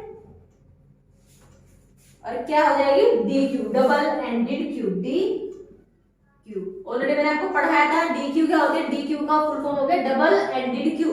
इस डबल एंडेड क्यू में इनपुट रिस्ट्रिक्टेड और आउटपुट रिस्ट्रिक्टेड दो आपकी सब टाइप्स हो जाती है। तो इनपुट रिस्ट्रिक्टेड वो जिसमें इनपुट के ऊपर आप रिस्ट्रिक्शन लगा दो, ये रिस्ट्रिक्शन सिर्फ वन एंड। अगर आप आउटपुट पे रिस्ट्रिक्शन लगा दो, क्योंकि इंसर्ट तो दोनों तरफ से कर सकते हो, लेकिन आउटपुट डिलीट सिर्फ एक ही एंड से कर सकते हो, उसको हम बोल देंगे आउटपुट रिस्ट्रिक्टेड DQ। तो जिस वर्ड के साथ भी आपका रिस्ट्रिक्टेड लगा हुआ है, इसका मतलब उसी पे आपने रिस्ट्रिक्शन लगा रखी है, पाबंदी लगा रखी है। आउटपुट के साथ रिस्ट्रिक्टेड लिखा है, इसका मतलब आउटपुट पे रिस्ट्रिक्शन है कि आउटपुट सिर्फ वन एंड से होगा। अगर इनपुट के साथ रिस्ट्रिक्टेड लिखा है, इसका मतलब इनपुट के ऊपर रिस्ट्रिक्शन है, इनपुट आपका सिर्फ क्या होगा, वन एंड से होगा। तो आपको ये ध्यान रखना है, deletion at both end, insertion at one end. तो आपका अगर ये लिखा है कि डिलीट दोनों एंड से कर सकते हो, मतलब डिलीशन पे तो कोई भी रिस्ट्रिक्शन नहीं है। इंसर्शन ओनली वन एंड है, इसका मतलब इंसर्शन पर आपका क्या है, रिस्ट्रिक्शन है। तो हमारी कौन सी डी क्यू कहलाएगी, इनपुट रिस्ट्रिक्टेड डी क्यू कहलाएगी।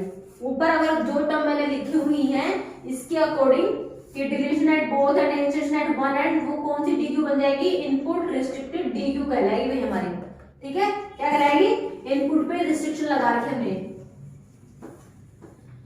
नेक्स्ट हमसे क्या कह रहे हैं भाई, what can be said about the array representation of a circular cube when it contain only one element। यदि किसी सर्कुलर क्यू में, यदि किसी सर्कुलर क्यू में ओनली वन एलिमेंट है, वन एलिमेंट है भाई, तो उसको कैसे रिप्रेजेंट करेंगे, फ्रंट और रियर के केस में। ठीक है, कि front is equal to rear is equal to null, front is equal to rear is equal to null. ये तो भैया हम उस केस में कर सकते हैं जब हमारी क्यू क्या हो, एम्प्टी हो, उसमें कोई भी एलिमेंट ना हो। नल का मतलब क्या होता है, वो एम्प्टी है, उसमें कोई भी एलिमेंट नहीं है। ठीक है, तो ये वाली रिप्रेजेंटेशन तो बिल्कुल नहीं होगी। यहाँ पर आपका एक ही एलिमेंट है, मतलब फ्रंट वाला एलिमेंट भी वही है, रियर वाला एलिमेंट भी वही है। तो यहाँ पर क्या कैसे लिखोगे आप, front is equal to rear. List के अंदर एक ही एलिमेंट है। ठीक है, अगर आगे से देखोगे तब भी यही एलिमेंट है, पीछे से देखोगे तब भी एलिमेंट है, इसका मतलब फ्रंट भी यही है और आपका रियर भी यही है। तो यदि कोई सर्कुलर क्यूब में ओनली वन एलिमेंट है, then you will represent like this, front is equal to rear, कि फ्रंट और रियर एक ही होगा, वो सिंगल एलिमेंट ही फ्रंट है और वही सिंगल एलिमेंट ही आपका रियर कहलाएगा। नेक्स्ट कह रहे हैं queue serves a major role in, किस क्यू है मेजर रोल किस में सर्व करती है, तो क्यू किस में यूज करती है, simulation of the linked resource allocation. Simulation पहले बता चुके हैं भाई, सिमुलेशन में यूज करते हैं, simulation of linked resource allocation में। ठीक है, इसके अंदर यूज करते हैं किसका, हमारा भाई क्यू की बात कर रहे हैं। Q serves a major role in simulation of linked resource allocation। Next कह रहे हैं which are the special list of some data element linked to one another। कौन सी आपकी लिस्ट होती है जो लिंक्ड होती है एक दूसरे से, तो हमें पता है ये लिंक्ड लिस्ट होती है, नाम से पता चल रहा है लिंक्ड लिस्ट। क्यों लिंक्ड लिस्ट बोलते हैं, एक ऐसी लिस्ट जो अपने नेक्स्ट सक्सेसिव एलिमेंट के एड्रेस के साथ लिंक होती है।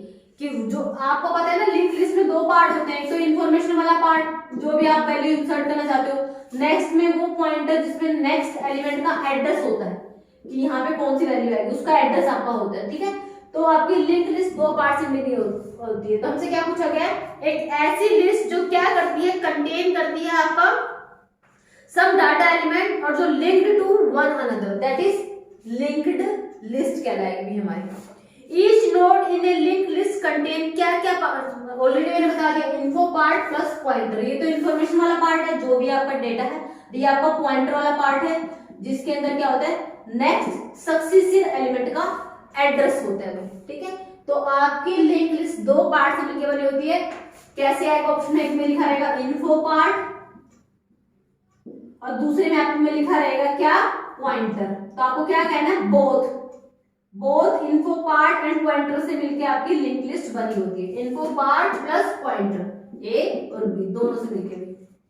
नेक्स्ट आपका क्या कहलाएगा, in which type of the storage structure for string one can easily insert, delete, concatenate and rearrange आपकी सब स्ट्रिंग्स। किसकी हेल्प से आप फटाफट कर सकते हो, कौन सी डेटा स्ट्रक्चर की हेल्प से। In which type of the storage structure आप वन कैन इजीली इंसर्ट या डिलीट या कॉन्कैटिनेट या रीअरेंज, किसमें ज्यादा इजीली हो जाएगा, तो वो आपका हो जाएगा लिंक्ड लिस्ट स्टोरेज के अंदर। अब ये जो क्वेश्चन है किससे रिलेटेड है, लिंक्ड लिस्ट स्टोरेज के अंदर इंसर्शन, डिलीशन, रीअरेंजमेंट और आपका कॉन्कैटिनेशन। कॉन्कैटिनेशन होता है दो लिस्ट को मर्ज करना, कॉन्कैटिनेट करना ऐड करके, ठीक है, दो लिस्ट को एक उसके बाद दूसरी को उसके साथ क्या कर देना, अटैच कर देना, वो कॉन्कैटिनेट वाला आपका क्या कहलाता है, ऑपरेशन कहलाता है। तो लिंक्ड लिस्ट स्टोरेज की हेल्प से ये सारे काम इजीली हो जाते हैं।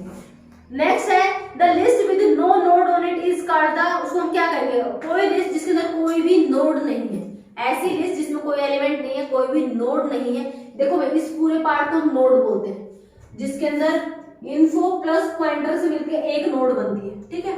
तो यदि किसी लिस्ट में कोई भी नोड नहीं है, कोई भी आपकी वैल्यूज नहीं है, कोई इन्फो पार्ट प्लस इन्फो और आपको पॉइंटर नहीं है, तो यदि कोई list with have no node, उसको हम क्या नाम देंगे, उसको हम दो नाम से रिप्रेजेंट करते हैं। या तो हम उसको एम्प्टी लिस्ट कह सकते हैं, वो भी नाम करेक्ट होगा, या हम उसको नल लिस्ट कह सकते हैं। दोनों नाम उस लिस्ट के लिए यूज करते हैं, हैव नो एलिमेंट, जिसके अंदर कोई भी एलिमेंट ना हो, तो क्या कहलाएगी, एम्प्टी लिस्ट या फिर नल लिस्ट। नेक्स्ट है भी आपका which are widely use to represent and manipulate polynomials. किसका यूज किया जाता है ज्यादातर टू रिप्रेजेंट करने के लिए या मैनिपुलेट करने के लिए पॉलिनोमियल्स को। तो लिंक्ड लिस्ट का यूज किया जाता है भाई कि किसी भी पॉलिनोमियल्स को रिप्रेजेंट करने के लिए या मैनिपुलेट करने के लिए किसका यूज करते हैं, लिंक्ड लिस्ट का। उसके बाद है विच of the following operations can be performed on the linked list. तो इंसर्शन, डिलीशन, सर्चिंग या ऑल ऑफ दीज। तो सिंपल सी बात है, किसी भी लिंक्ड लिस्ट में हम कोई भी एलिमेंट इंसर्ट भी कर सकते हैं, डिलीट भी कर सकते हैं और सर्च भी कर सकते हैं। तो तीनों ऑपरेशन हम क्या करते हैं, लिंक्ड लिस्ट के ऊपर लगाते हैं, इंसर्शन, डिलीशन और सर्चिंग। तो यहाँ आ जाएगा ऑल ऑफ दीज। नेक्स्ट है in linear linked list we cannot access the, in linear linked list की अगर हम बात करें उसके अंदर कौन सा टास्क परफॉर्म नहीं कर सकते। इन लीनियर लिंक्ड लिस्ट पूछा है हमसे भी, इन लीनियर लिंक्ड लिस्ट हम कौन सा टास्क परफॉर्म नहीं कर सकते। ऑप्शन क्या दिया है, सक्सेसियर का नोड, कि हम नोड का सक्सेसियर का पता नहीं लगा सकते, data of the current node, जो नोड पे आप हो उसके करंट डाटा का आपको पता नहीं होगा कि उसमें कौन सा डाटा सेव है, address of the current node, जिस आप करंट नोड के एड्रेस का पता नहीं लगा सकते, या प्रीडिसेयर ऑफ द नोड में। तो याद रखना भी लीनियर लिस्ट में प्रीडिसेयर ऑफ नोड का पता नहीं लगाया जा सकता। मैंने अभी यहाँ बताया अगर कोई लीनियर लिंक्ड लिस्ट होगी तो उसके अंदर एक तो होता है आपका इन्फो वाला पार्ट इंफॉर्मेशन, दूसरा आपका होता है पॉइंटर जिसके अंदर सक्सेसियर का नेक्स्ट एलिमेंट का एड्रेस होता है। किसका, सक्सेसियर के एलिमेंट का एड्रेस होता है। तो लेकिन इससे पहले कौन सा एलिमेंट आया था उसका प्रीडिसेयर, मतलब इस इन्फो से पहले कौन सी इंफॉर्मेशन थी उसका एड्रेस हमारे पास नहीं होता, ठीक है। तो लीनियर लिंक्ड लिस्ट की ड्रॉबैक क्या है कि इसके पास प्रीवियस डेटा का एड्रेस नहीं होता, नेक्स्ट कौन आएगा उसका एड्रेस होता है, इसके अंदर क्या इंफॉर्मेशन है उसका एड्रेस होता है, ये कौन सी पोजीशन पे इंफॉर्मेशन उसका एड्रेस होता है, लेकिन इससे पहले कौन सी इंफॉर्मेशन थी उसका एड्रेस नहीं होता है। तो ये ड्रॉबैक हो जाएगी किसकी, हमारी लीनियर लिंक्ड लिस्ट की भाई। उसके बाद है in a circular linked list insertion of the record involve modification of the. यदि सर्कुलर लिंक्ड लिस्ट की बात करें, सर्कुलर लिंक्ड लिस्ट के लास्ट वाले का किसके साथ अटैच हो, फर्स्ट वाले के साथ, कि लिंक्ड लिस्ट के अंदर जो लास्ट एलिमेंट है वो जाके अटैच हो जाए फर्स्ट के साथ, ठीक है, वो क्या बन जाती है, सर्कुलर। अब फर्स्ट के पास किसका लास्ट होता है, एक सर्कुलर जो लिंक्ड लिस्ट होती है आपकी, कि वरना लीनियर लिंक्ड लिस्ट में हम क्या करते हैं कि जो लास्ट वाली जो हमारी नोड होती है उसके अंदर नेक्स्ट पॉइंटर की वैल्यू क्या कर देते हैं, नल रख देते हैं, इससे आगे कोई एलिमेंट नहीं है। लेकिन सर्कुलर लिंक लिस्ट में क्या करते हैं, जो लास्ट नोड है उसके पॉइंटर के अंदर जो एड्रेस रखेंगे वो फर्स्ट वाले का रख देंगे, उसको नल रखने के बजाय फर्स्ट का एड्रेस रख देंगे, तो वो क्या बन जाएगी, सर्कुलर लिंक लिस्ट बन जाएगी भाई हमारी। तो वहां पर क्या होता है, अ रिकॉर्ड इन्वॉल्व मॉडिफिकेशन, यदि किसी सर्कुलर लिंक लिस्ट में आप इंसर्ट करते हो किसी रिकॉर्ड को, तो इट इन्वॉल्व क्या करेगा, modification of one pointer, two pointer, no pointer, multiple pointer. तो क्या हो जाएगा, टू पॉइंटर के अंदर आपको चेंजेस करने पड़ेंगे, टू पॉइंटर के अंदर क्या करने पड़ेंगे भाई, चेंजेस करने पड़ेंगे, ठीक है। यदि किसी सर्कुलर लिंक लिस्ट के अंदर आप कोई एलिमेंट को इंसर्ट करते हो, किसी रिकॉर्ड को इंसर्ट करते हो, तो मॉडिफिकेशन किसमें होगा, टू पॉइंटर्स के अंदर करना पड़ेगा। नेक्स्ट है, what is the minimum number of the field which each node of the doubly linked list, कह रहे हैं minimum number of the field कितने होंगे with each node of the doubly linked list के अंदर फील्ड पूछे भाई। डबली लिंक लिस्ट आपको पता ही है, डबली लिंक लिस्ट वो होती है जिसके अंदर प्रीवियस नोड का भी एड्रेस होता है, नेक्स्ट नोड का भी एड्रेस होता है, और आपका करंट नोड का इंफॉर्मेशन पार्ट भी होता है। इसको हम डबली लिंक लिस्ट बोलते हैं कि प्रीवियस वाले का भी नोड किससे पहले कौन सा डाटा आया था, और नेक्स्ट वाले नोड का भी एड्रेस किससे नेक्स्ट कौन से आपका डाटा आएगा, ठीक है। तो डबली लिंक लिस्ट के अंदर क्या कह रहे हैं हमसे, what is the number of the field which each node of doubly link list है, नंबर ऑफ द फील्ड कितने हो गए, 1 2 3, तो कितना हो जाएगा, 3 हो जाएगा, कि ईच नोड कितने फील्ड रखेगी, 3 फील्ड रखेगी, पहले वाले का एड्रेस, नेक्स्ट वाले का एड्रेस और करंट का आपका इंफॉर्मेशन वाला पार्ट में। नेक्स्ट है, which of the following is not an advantage of doubly link list, कौन सा डबली लिंक लिस्ट का एडवांटेज नहीं है, सिंपल है इंसर्शन डिलीशन, यस एडवांटेज है, इफिशिएंट है मेमोरी यूटिलाइजेशन की मेमोरी को इफिशिएंटली यूटिलाइज करते हैं, ये भी इसका एडवांटेज है, बाय डायरेक्शन है कि आप आगे की तरफ और पीछे की तरफ आप इसका प्रेडिक्शन भी देख सकते हो, इसका सक्सेसिव भी देख सकते हो, तो बाय डायरेक्शनल होता है, तो बाय डायरेक्शनल भी होती है आपकी क्या, डबली लिंक लिस्ट। तो मोर मेमोरी स्पेस रिक्वायरमेंट, ये इसका एडवांटेज नहीं है ना, डबली लिंक लिस्ट का पूछा है कौन सा एडवांटेज नहीं है, तो इसमें लास्ट ऑप्शन दिया है कि डबली लिंक लिस्ट को रिक्वायर चाहिए मोर स्पेस, इसको ज्यादा स्पेस चाहिए होता है, तो ये क्या हो जाएगा, इसका एडवांटेज नहीं है भाई, कि मोर मेमोरी स्पेस रिक्वायरमेंट, ये हो जाएगा no, it is not an advantage of doubly link list में। नेक्स्ट क्या करें, ट्री क्या होता है भाई, ट्री, फिर आपको 3 ऑप्शन देखिए, ट्री क्या है, it is a bipartite graph with n nodes containing n-1 edges is a connected graph या all of the above। तो यार हमने तीनों प्रॉपर्टी किसकी है, ट्री की प्रॉपर्टी ही है। yes tree is a bipartite आपका ग्राफ होता है, it is a connected graph होता है, और with n nodes, यदि नंबर ऑफ नोड्स n है तो नंबर ऑफ एजेस क्या हो जाएंगे, n-1। ट्री के अंदर यदि नंबर ऑफ एजेस कितनी है आपकी, n है, तो आप नंबर ऑफ नोड यदि आपकी n है तो नंबर ऑफ एजेस क्या हो जाएंगे, n-1, मतलब ये आपकी बेस मान ली, इसके 2 निकाल दिया, तो यदि 3 नोड हमने यहाँ पे कितने नोड हो गए, 1 2 3, एक आपकी रूट नोड, 2 आपकी लीफ नोड, 3 है, तो n की वैल्यू कितनी आ गई, 3, तो एजेस कितनी है, 1 और 2, सिर्फ 2 है, तो यदि n की वैल्यू 3 है तो एजेस की वैल्यू कितनी हो जाएगी, 3 - 1 2, अब देख लो 1 और 2 ही तो है, ठीक है। तो ये ट्री क्या होता है कि यदि नंबर ऑफ नोड्स n है तो एजेस कितनी हो जाएंगी, n-1 हो जाएंगे, तो all of these are property of tree, तो कहेगा all of the above. Next है, the logical data structure with 1 to many relation is, कह रहे हैं कौन सी लॉजिकल डाटा स्ट्रक्चर है जो 1 to many रिलेशनशिप में होती है, 1 से to many, तो ट्री ही है भाई हमारी, सीधी सी बात है, ये रूट 1 है, इससे फिर many, इसके 2 हो गए, इसके आगे फर्दर 2 या 3 हो गए, इसके आगे फर्दर 2 हो गए या 1 हो गया, इसके आगे फिर पार्ट हो गए, तो ये क्या होती है, 1 to many स्ट्रक्चर होती है, 1 to many स्ट्रक्चर होती है, कौन सी भाई, ट्री। ट्री क्या होती है भाई, 1 से many डाटा स्ट्रक्चर कहलाती है हमारी।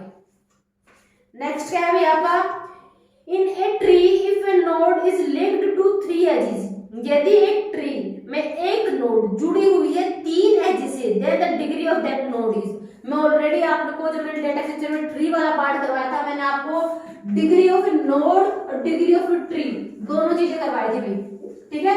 डिग्री ऑफ नोड का मतलब होता है एक नोड से नंबर ऑफ एजेस कितनी निकल रही है,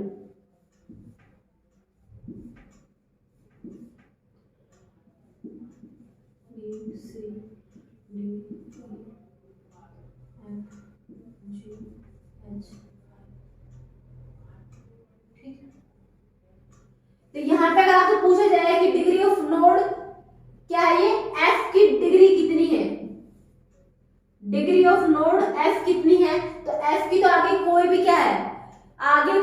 एज नहीं निकल रही है, तो यहाँ पे डिग्री की बात कर रहे हैं, तो डिग्री ऑफ एक्स कितनी हो जाएगी 0। यदि मैं डिग्री ऑफ सी की बात करूं, डिग्री ऑफ नोड सी की बात करूं, तो सी के कितने पार्टीशन हो रहे हैं 2, कितनी एजेस निकल रही है सी से 1 और 2। अगर मैं यहाँ पे बात करूं ए की, एक और होती, यहाँ पे मैं कुछ भी बना देती हूँ इसको कि यहाँ पे अगर मैं ए की बात करूं, डिग्री ऑफ नोड ए, तो ए से कितनी एजेस निकल रही है 1 2 3, तो डिग्री ऑफ ए इज 3। ठीक है, तो डिग्री का मतलब क्या होता है, अगर किसी पर्टिकुलर नोड की डिग्री पूछी तो आपको ये देखना है उस नोड में से कितनी एजेस निकल रही है, वो उसकी डिग्री कहलाती है। तो यहाँ पे ए की डिग्री 3 होगी, सी की डिग्री 2 होगी, ई से कोई भी एज नहीं निकल रही आगे, फर्दर आगे की तरफ देखना, पीछे नहीं, ई से कोई भी आगे एज नहीं निकल रही, तो ई है एफ है, इनकी डिग्री कितनी हो जाएगी 0 हो जाएगी। अगर डिग्री ऑफ, ये तो नोड की बात है, अगर डिग्री ऑफ ट्री पूछ लेना तो इस ट्री में जिस भी नोड की मैक्सिमम डिग्री होगी वही उस ट्री की डिग्री हो जाएगी। किसी भी नोड की, इनमें कितनी सारी नोड है, जिस भी नोड की मैक्सिमम डिग्री होगी आपकी वही उस ट्री की डिग्री कहलाएगी। तो यहाँ पर ए की मैक्सिमम है कितनी 3, सिर्फ ए की मैक्सिमम डिग्री कितनी है 3। इसका मतलब डिग्री ऑफ दिस ट्री, पूरे की बात हो रही है, ए की बात हो रही है, डिग्री ऑफ इस ट्री की अगर हम बात करें वो क्या हो जाएगी 3 हो जाएगी। ठीक है, तो किसी भी नोड की जो मैक्सिमम डिग्री होगी वो ट्री की भी डिग्री कहलाएगी। नेक्स्ट है भाई, यदि एक ट्री जिसमें एक नोड लिंक्ड है 3 एजेस से, 3 एजेस से जुड़ी हुई है, तो इसका मतलब डिग्री ऑफ दैट नोड क्या हो जाएगी 3 हो जाएगी। एक नोड से 3 एजेस निकल रहे हैं तो इसका मतलब उस नोड की डिग्री कितनी होगी 3 होगी।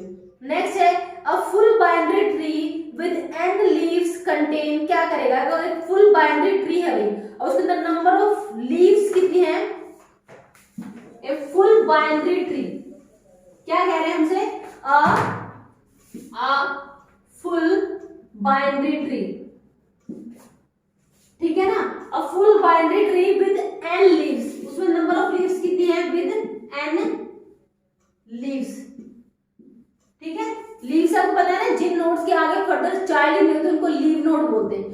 तो यदि एक फुल बाइनरी ट्री है जिसमें n लीव्स हैं तो उसके अंदर आपसे क्या पूछा गया है, कंटेन, वो उस ट्री के अंदर, उस पूरे ट्री के अंदर नंबर ऑफ नोड्स कितनी हो जाएगी भाई 2n-1 हो जाएगी, याद रखना 2n-1 नोड्स। यदि एक बाइनरी ट्री जिसके अंदर लीफ नोड n है तो उस ट्री के अंदर टोटल नोड कितनी हो जाएंगी, ये तो सिर्फ और सिर्फ लीफ की बात है जो नीचे होगी जिनके आगे चाइल्ड नहीं होते, यदि उनकी संख्या n है तो उस पूरे ट्री में आपकी लीफ कितनी हो जाएंगी, उस पूरे ट्री में टोटल नोड्स कितनी हो जाएंगी 2n-1 हो जाएंगे भैया। ठीक है, 2n-1, जैसे हम यहाँ पे बात करें A B C D E और F। ठीक है, यहाँ पे लीफ नोड कितनी है, ये लास्ट वाले जिनके आगे चाइल्ड नहीं है ये आपकी लीफ नोड है, C D E और F, ये चारों आपकी लीफ नोड है। तो ये कितनी होगी 4 होगी। तो हमने क्या कहा था, फॉर्मूला क्या होता है कि अगर लीफ नोड 4 है तो 2 into n करो, 2 into 4 -1, 4 दूनी 8 माइनस से कितनी होगी 7। इसका मतलब इस ट्री में पूरे मैक्सिमम नोड कितनी हो सकती है आपकी 7। तो 1 2 3 4 5 6 7, देख लो लीफ यदि 4 है तो टोटल नोड कितनी हो जाएंगी 7। तो 7 ये तो फॉर्मूले से आया है, तो आपको ये आना चाहिए। आपसे वो दे सकता है लीफ की संख्या वो आपको दे देगा, आपसे पूछ लेगा इस बाइनरी ट्री में टोटल नोड्स कितनी होगी, तो फॉर्मूला आपको ये याद रखना है, 2n-1 नोड्स निकाल सकते हैं अगर आपको नंबर ऑफ लीव्स का पता हो तो। नेक्स्ट आपसे कह रहे हैं a full binary tree with n non leaf node, यदि ये तो है लीफ नोड, यदि ये n क्या होती नॉन लीफ नोड होती, नॉन लीव्स नोड होती, तब आपके इस ट्री के अंदर नंबर ऑफ नोड्स कितनी हो जाती 2n+1 नोड्स भाई। इस फॉर्मूले को अपने माइंड में ऐसे बैठा लो भाई, अगर n लीफ नोड है तब तो टोटल नोड इतनी होंगे, यदि n नॉन लीफ नोड है मतलब वो ये वाली नोड नहीं है, नॉन लीफ में तो ऊपर वाली 1 और 2 कितनी होगी 1 2 3। इस ट्री की अगर मैं बात करूं इसमें लीफ नोड तो है C D E F, ये तो है लीफ नोड।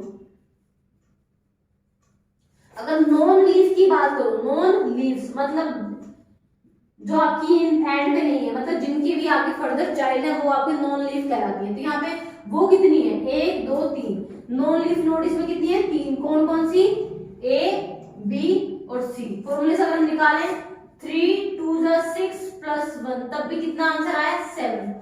अगर आपको नॉन लीफ नोड पता है तब भी आप आंसर निकालोगे, तब भी टोटल नोड कितनी आ रही है, 7। अगर आपको लीफ नोड पता है तब अगर आपको फॉर्मूला पता है तब भी टोटल नोड कितनी आ रही है, 7। तो आंसर वेरी नहीं करेगा, बस आपको ये पता होना चाहिए कि पेपर में आपके नॉन लीफ लिखा हुआ है कि लीफ लिखा हुआ है। लीफ नोड दी हुई है तो ये फॉर्मूला लगाना है, नॉन लीफ नोड दी हुई है तो ये फॉर्मूला लगाना। दोनों से निकलेंगे क्या, टोटल नंबर ऑफ नोड्स निकल जाएंगे भैया आपको। ठीक है, नेक्स्ट क्वेश्चन क्या है, the maximum number of the nodes in a binary tree of the depth h कितनी हो जाएगी, the maximum number of nodes in a binary tree of height h। यदि किसी बाइनरी ट्री की आपको हाइट दे दी गई है h, ठीक है, यहाँ पे लीफ नोड और नॉन लीफ नोड दी थी, दो फॉर्मूले आपके माइंड में हो गए। अब एक फॉर्मूला और है भाई, जब आपको हाइट दे दी गई है आपकी ट्री की, लेवल और हाइट ऑलरेडी मैं आपको डिटेल में करवा चुकी हूँ कि ट्री की हाइट और आपकी वो क्या होती है, लेवल क्या होता है। तो यहाँ पे आपको दे दिया गया है कि मैक्सिमम नंबर ऑफ नोड निकालने हैं किसी बाइनरी ट्री में यदि उसकी डेप्थ या हाइट आपको दे दी गई है h, तो आपको मैक्सिमम नंबर ऑफ नोड्स निकालना है, जिसका फॉर्मूला क्या हो जाएगा भाई, 2 की पावर h प्लस 1 और माइनस में 1। ये फॉर्मूला हो जाएगा आपका क्या, total number of maximum number of nodes in a binary tree when h is the height or depth of the tree। ठीक है, तो maximum number of nodes in a binary tree जिसकी हाइट या depth क्या है, h है, तो formula हो जाएगा 2 की पावर h प्लस 1 माइनस में 1। ये आपको याद रखना है, इसलिए आपको कैलकुलेट करके बताना रहेगा। आपको हाइट बता देंगे, इस ट्री की हाइट क्या है, इसमें मैक्सिमम नोड बताओ कितनी हो सकती है, ये फॉर्मूला आपको अप्लाई करना है। नेक्स्ट कह रहे हैं the maximum level of nodes on the level i of a binary tree कितनी हो सकती है। यदि किसी ट्री में आपको लेवल बता दिया गया है कि लेवल i के ऊपर बाइनरी ट्री में नंबर ऑफ नोड्स कितनी होंगी, क्या पूछ रहा है, the maximum number of nodes at level i। यदि किसी लेवल i पर आपसे मैक्सिमम नोड के बारे में पूछ रहा है कि मैक्सिमम नोड कितनी होगी, तो हो जाएगा 2 की पावर i। लेवल पता है कि 0 लेवल पर, फिर 1 लेवल पर, 2 लेवल पर, 3 लेवल पर बताया था ना। जो रूट होता है वो हमेशा लेवल 0 पे होते हैं। रूट क्या होगा, जो सब पार्ट हो गए ये क्या होते हैं, लेवल 1 पे होते हैं। फिर इनके भी आगे फर्दर पार्ट हो गए, तो ये जो चाइल्ड होंगे ये कौन से लेवल पे होते हैं, लेवल 2 पे होते हैं। इस तरीके से लेवल बढ़ता जाता है, 0 1 2 3 4 जितना भी आपका ट्री की डेप्थ बढ़ती चली जाएगी, लेवल इनके बढ़ते जाएंगे। तो यदि आपको लेवल पता है कि किस लेवल पे आपसे पूछा गया है, लेवल 2 पे, लेवल 3 पे, तो मैक्सिमम नंबर ऑफ नोड कितनी हो सकती है, 2 की पावर i के बराबर में। ठीक है, अगर आप लेवल 1 की बात करते हो तो लेवल 1 का मतलब है 2 की पावर 1, 2 की पावर 1 का मतलब मैक्सिमम नोड कितने हो सकते हैं, 2। तो तुम खुद ही देख लो, यहाँ पर बाइनरी ट्री में लेवल 1 पर मैक्सिमम नोड कितनी है, 1 और 2, क्योंकि बाइनरी का मतलब होता है एक ट्री के मैक्सिमम 2 ही चाइल्ड हो सकते हैं। तो इस रूट के, ये आपकी रूट नोड थी, इसके मैक्सिमम कितने चाइल्ड हो सकते हैं, 2। तो इस लेवल पर कितने आए, मैक्सिमम 2 की नोड आई आपकी। तो लेवल 1 पर मैक्सिमम नोड कितनी हो सकती है, 2 भाई। अगर हम लेवल 2 की बात करें तो यहाँ पर मैक्सिमम नोड कितनी है, 4। हम फॉर्मूला लगा देखें, लेवल 2 पे 2 की पावर 2 का मतलब 4। तो इसका मतलब लेवल 2 पर आपको मैक्सिमम कितनी नोड हो सकती है, 4 की नोड हो सकती है। कैसे कैलकुलेट करना होता है, तो इस चीज को अगर माइंड में बैठा लो कि maximum number of nodes at level i कैसे कैलकुलेट करोगे, 2 की पावर i से कैलकुलेट करोगे। 2 तो आपको पता ही क्या है, i पे आपको क्या पुट करना है, लेवल की वैल्यू पुट करनी है, जो भी लेवल आपको एग्जाम में दिया हो, लेवल 1 लेवल 2 लेवल 3 लेवल 5, फिर 2 की पावर उतनी करते चले जाओगे। ठीक है, ये फॉर्मूले हैं आपके सारे बाइनरी के। नेक्स्ट है आपका in which traversing we traverse the root at last. कौन सी ट्रैवर्सिंग में आप रूट को सबसे लास्ट में ट्रैवर्स करते हो। मैंने ऑलरेडी आपको बताया था पोस्ट फिक्स के अंदर, पोस्ट फिक्स के अंदर सबसे पहले आपकी लेफ्ट, फिर राइट और लास्ट में क्या होती है, रूट नोड को ट्रैवर्स करते हैं। तो इन्होंने पूछा किस ट्रैवर्सिंग में we traverse the root at the last, तो पोस्ट फिक्स हो जाएगा, पोस्ट ऑर्डर ट्रैवर्सल में क्या हो जाएगा, पोस्ट ऑर्डर ट्रैवर्सल में रूट नोड को सबसे लास्ट में ट्रैवर्स करते हैं, सबसे लास्ट में रूट नोड पे जाते हैं। अब balance order n multi-way search tree in which each known root node contain at least how many keys is called a B tree of order n. B tree binary tree of order n किसको कहेंगे कि आपकी each हर एक non root node मतलब root node को छोड़ के बाकी जितने भी नॉन रूट नोड है कंटेन करेंगे एटलीस्ट कितनी कीज. इसका भी फॉर्मूला याद रखो n माइनस में 1 पावर 2 ये फॉर्मूला है. ठीक है कि एक balanced order n multiway search tree in which each known root node contain at least n minus 1 divided by 2 key is called a B tree of order n. क्या बन जाएगा B tree of order n. Next क्या है आपका a graph is a collection of. Already हमने graph की definition पढ़ा था. Graph is a collection of. Graph किसका कलेक्शन होता है भैया आपका वर्टिसेस एंड एजेस का. हमसे पूछा गया एक graph is a collection of किसका वर्टिसेस और एजेस का भी. नेक्स्ट है graph ji is called if it is A connected cyclic graph. एक ग्राफ को क्या कहेंगे if it is A connected acyclic graph. एक ग्राफ जो क्या है कनेक्टेड असाइक्लिक ग्राफ. कनेक्टेड है कनेक्टेड असाइक्लिक ग्राफ को हम क्या नाम देंगे भाई ट्री कहेंगे. याद रखना. अब connected acyclic graph is known as tree. Next आपसे कह रहे हैं आपका which of the following statement is used in the binary search algorithm to find the value of the array. कि to find the value of the array middle index की अगर आपको value निकालनी है बाइनरी ट्री में हम पता है ना हर बार हमें मिडिल वाला एक्सेस करना होता है.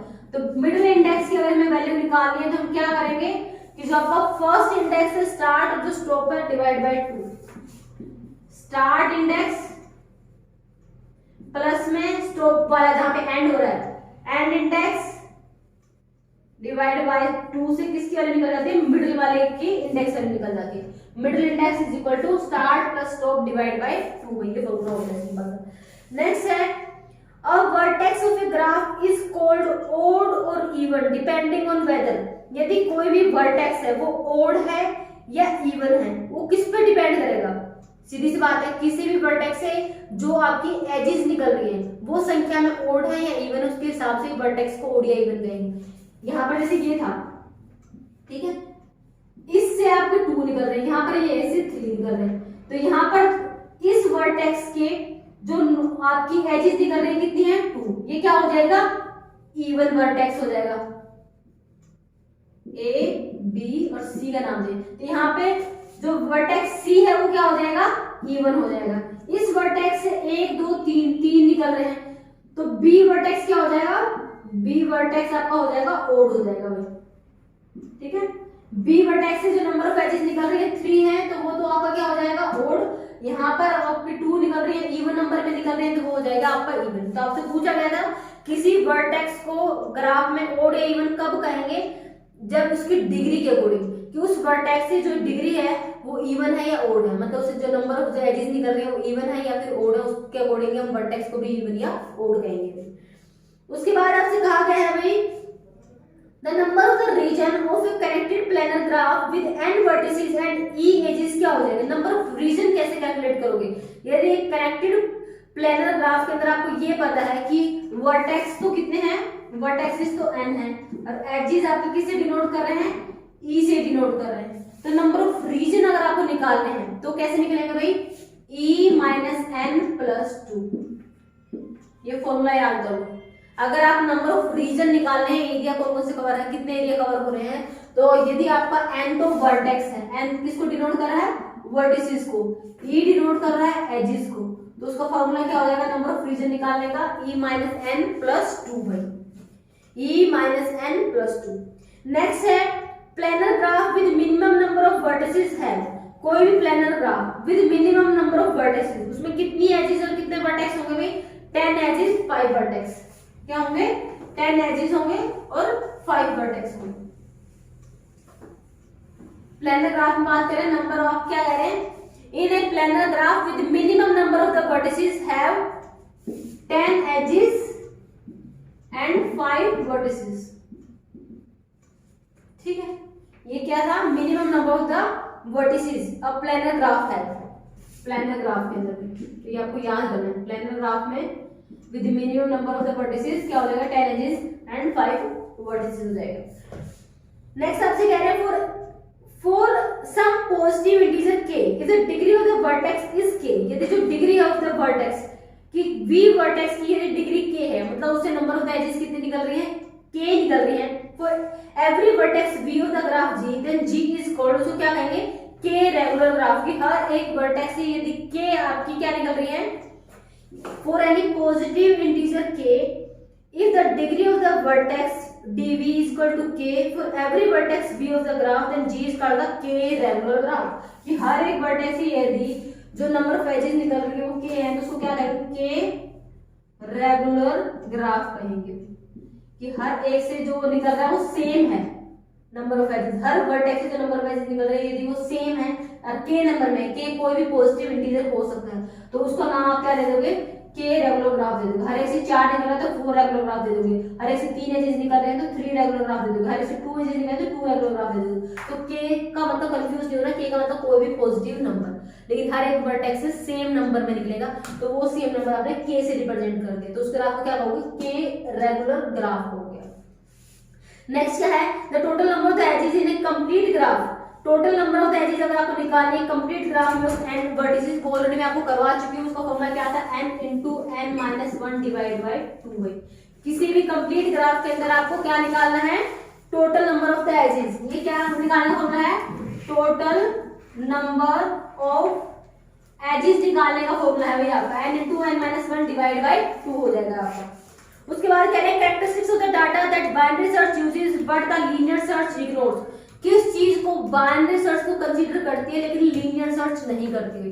मैंने ऑलरेडी आपको बताया था कि लीनियर सर्च के अंदर किसी भी डेटा का शॉर्ट फॉर्म में होना, मतलब असेंडिंग या डिसेंडिंग ऑर्डर में होना जरूरी नहीं है, लेकिन बाइनरी सर्च करने के लिए आपके डेटा को प्रॉपर ऑर्डर में होना, या तो वो असेंडिंग ऑर्डर में हो या फिर डिसेंडिंग ऑर्डर में होना जरूरी होते हैं भैया आपका। तो ये क्या कह रहे हैं कि किस कैरेक्टरिस्टिक्स को लीनियर सर्च तो इग्नोर करती है बट आपकी बाइनरी सर्च कंसीडर करती है, तो वो क्या है, एलिमेंट्स आर अरेंज और नोट। यहाँ पे क्या हो जाएगा, order of the element of the list. तो किसको, ऑर्डर ऑफ द एलिमेंट्स, कि एलिमेंट आपके प्रॉपर ऑर्डर में है या नहीं है, वो ऑर्डर असेंडिंग और डिसेंडिंग कौन सा भी होता है वो जैसा भी आपको स्पेसिफाई किया वो मैटर नहीं करता, लेकिन प्रॉपर ऑर्डर में होने चाहिए। ठीक है, तो ऑर्डर ऑफ द एलिमेंट को कौन कंसीडर करता है, बाइनरी सर्च, और कौन इग्नोर करता है, लीनियर सर्च, उसको इग्नोर कर देता है, क्योंकि लीनियर सर्च में 1 बाय 1 करके होना है, तो वहां पे फर्क नहीं पड़ता कौन पहले छोटा है बड़ा किस ऑर्डर में लिखे हुए हैं। नेक्स्ट कह रहे हैं a sort which iteratively passes through the list to exchange the first element with any element less than and repeat with a new element, वो हमारा क्या कहलाता है भाई।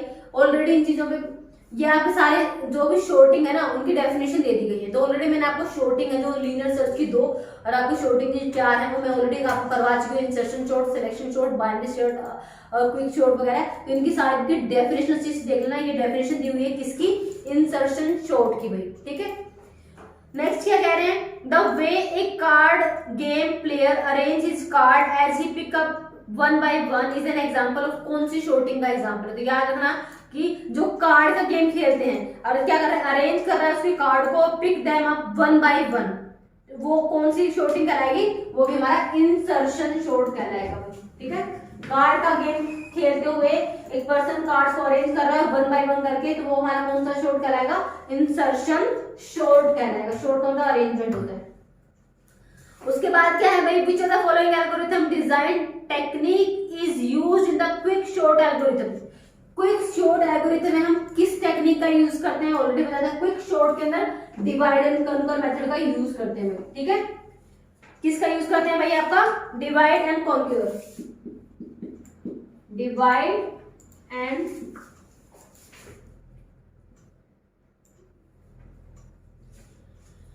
ठीक है। तो आप क्या कह रहे हैं कि which design technique is used in the quick sort algorithm, तो डिवाइड एंड कॉन्क्यूर, QUER। ठीक है, इस मेथड का यूज करते हैं, इसको इस नाम से भी जान सकते हैं। ठीक है, कौन सा है, क्विक शॉर्ट एल्गोरिथम को,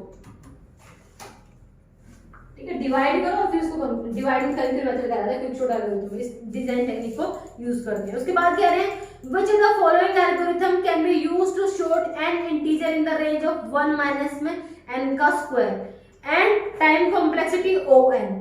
टाइम कॉम्प्लेक्सिटी क्या हो जाती है O(n), तो वो कौन सी होती है भाई, रेडिक्स सॉर्ट हो जाएगी। क्या हो जाएगा, रेडिक्स सॉर्ट। ये ऑलरेडी है ना, इस उसको देख लेना जो मैंने आपको पूरी टेबल बनवाई थी, किसकी कॉम्प्लेक्सिटी कितनी होती है, किसकी डेफिनेशन क्या है, आपकी इंसर्शन सॉर्ट कैसे करते हैं या फिर डिलीशन, इन सब की जो आपकी कॉम्प्लेक्सिटी करवाई है वो भी, एवरेज केस, वर्स्ट केस और आपकी इनकी डेफिनेशन भी, वो वहां से एक बार क्लियर कर लेना, दोबारा से गो थ्रू जाना एक बार।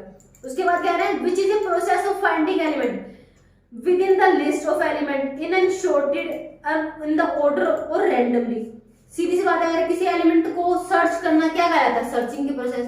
शॉर्ट करना मतलब अरेंजमेंट है, सर्च का मतलब किसी एलिमेंट को ढूंढना। तो इन्होंने पूछा है which is the process of finding an element, किसी एलिमेंट को फाइंड करना क्या कहलाएगा, सर्चिंग कहलाएगा। बस ज्यादा कुछ सोचना नहीं है। सर्चिंग की डेफिनेशन पूछ ली गई है कि किसी एलिमेंट को ढूंढना किस नाम से जाना जाएगा डाटा स्ट्रक्चर में, सर्चिंग के नाम से जाना जाएगा। उसके बाद करें time complexity of the linear search algorithm की बताओ। यदि नंबर ऑफ एलिमेंट कितने हैं n, ऑलरेडी मैं आपको करवा चुकी हूँ। Time complexity of linear search पूछी है तो O(n) हो जाएगा, बिग O(n). ये तो आपका इसके लिए डिनोट करते हैं टाइम कॉम्प्लेक्सिटी दिखाने के लिए। तो आपकी time complexity of the linear search क्या हो जाएगी, O(n) हो जाएगी, यदि नंबर ऑफ एलिमेंट्स कितने हैं, n है। उसके बाद पूछा है time required to search an element in the linked list of length L। यदि कोई लिंक लिस्ट है जिसकी लेंथ L है, वहां पर भी टाइम कितना चाहिएगा टू सर्च एन एलिमेंट, वहां पर भी सेम है, O की पावर n हो जाएगा, ठीक है। आपका लीनियर सर्च एल्गोरिथम में तब भी, या लिंक्ड लिस्ट, वो भी क्या होता है, लीनियर सर्च, लीनियर आपकी क्या होता है, डाटा स्ट्रक्चर होता है। लिंक्ड लिस्ट भी क्या है, लीनियर डाटा स्ट्रक्चर है। तो क्वेश्चन को घुमा के दे सकता है। नीचे वाले में इसने कह दिया कि यदि किसी एलिमेंट को आपको लिंक्ड लिस्ट में सर्च करना है तो वहां पर टाइम कितना चाहिएगा, वहां पर भी टाइम हमारा सेम O(n) चाहिएगा। उसके बाद क्या कह रहे हैं which of the following search technique searches the given item in the minimum possible requirement.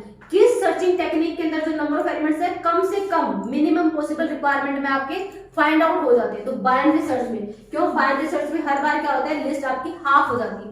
आप मिड एलिमेंट निकालते हो, उसके साथ कंपेयर करते हैं। यदि हमारा एलिमेंट छोटा है तो हम क्या करते हैं, फर्स्ट हाफ में सर्च करते हैं। यदि हमारा एलिमेंट बड़ा है तो हम सेकंड हाफ में सर्च करते हैं। फिर अगेन उस लिस्ट का हाफ करते हैं, फिर हमारे एलिमेंट के साथ कंपेयर करते हैं उस हाफ एलिमेंट को। हमारा एलिमेंट छोटा है तो फर्स्ट हाफ में, यदि बड़ा है तो फिर सेकंड हाफ में। इस तरीके से क्या है, लीनियर सर्च में लिस्ट बहुत कम नंबर क्या होती है, आपको कंपेरिजन करने पड़ते हैं एज कम्पेयर टू दूसरी आपकी जो सर्चिंग टेक्निक होती है।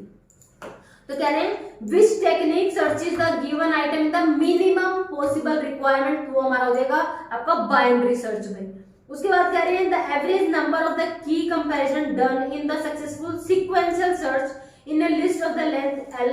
क्या कह रहे हैं, एवरेज नंबर ऑफ कंपैरिजन पूछ रहे हैं, किसमें, सीक्वेंशियल सर्च। सीक्वेंशियल सर्च क्या होती है, लीनियर सर्च का ही दूसरा नाम था, मैंने आपको लिखवाया था कि linear search is also known as sequential search. तो सीक्वेंशियल सर्च में एवरेज नंबर ऑफ कंपैरिजन कितने करने पड़ेंगे, यदि लिस्ट की लेंथ कितनी है n, तो हम क्या मान के चलते हैं n+1 डिवाइडेड बाय 2 कि एवरेज नंबर इतने हमें कंपैरिजन करने पड़ेंगे हमारे एलिमेंट को सर्च करने के, कितने, n+1 divide by 2। Best search तो वही है कि आपने कंपेयर किया, पहले एलिमेंट आपको अपना मिल गया, लेकिन एवरेज नंबर ऑफ अगर आप बात करें तो n+1 डिवाइड बाय 2 हो जाएगा। और नेक्स्ट क्या है भाई, the order of the binary search algorithm is क्या होता है आपका, the order of binary search algorithm, वो हो जाएगा log n। The order of binary search, क्या आंसर आ जाएगा, log n हो जाएगा ये हमारा, ठीक है। उसके अलावा भाई कुछ और थोड़े से इंपॉर्टेंट क्वेश्चंस हैं, 70+ के आसपास क्वेश्चंस हमारे हो गए अभी, और जो क्वेश्चंस बनते देख रहे थे मेन अगर जो हमारा इसमें कवर नहीं हुए। ये चीज जो हमें कराई चुकी है आपको, लीनियर डाटा स्ट्रक्चर क्या होती है, लीनियर डाटा स्ट्रक्चर और नॉन लीनियर। लीनियर में आपके एरे लिंक लिस्ट आ जाता है, नॉन लीनियर में आपका ट्री और ग्राफ आ जाता है भाई। Which data structure stores the homogeneous data element, कौन सी डाटा स्ट्रक्चर होमोजेनियस मतलब सिमिलर आइटम्स को स्टोर करती है, वो क्या हो जाएगी भाई, array. Array store the homogeneous data element. उसके बाद कह रहे हैं the memory address of the first element of an array is called the base address. कि जो आपका फर्स्ट एलिमेंट होता है उसका जो मेमोरी एड्रेस रहता है वो किस नाम से जाना जाता है भाई, उसको हम बेस एड्रेस कहते हैं भाई। यहाँ से हमारे लिए स्टार्ट हुई सबसे पहले एलिमेंट का जो एड्रेस है ये, इसका मतलब वो बेस है। उसके बाद आप क्या करते हैं, ऐड करके नेक्स्ट के एलिमेंट को के एड्रेस को फाइंड आउट कर सकते हैं। तो जो वेरी फर्स्ट एलिमेंट का एड्रेस होता है वो किस नाम से जाना जाता है, बेस एड्रेस के नाम से जाना जाता है। ठीक है, the memory address of the very first element of an array is known as base address.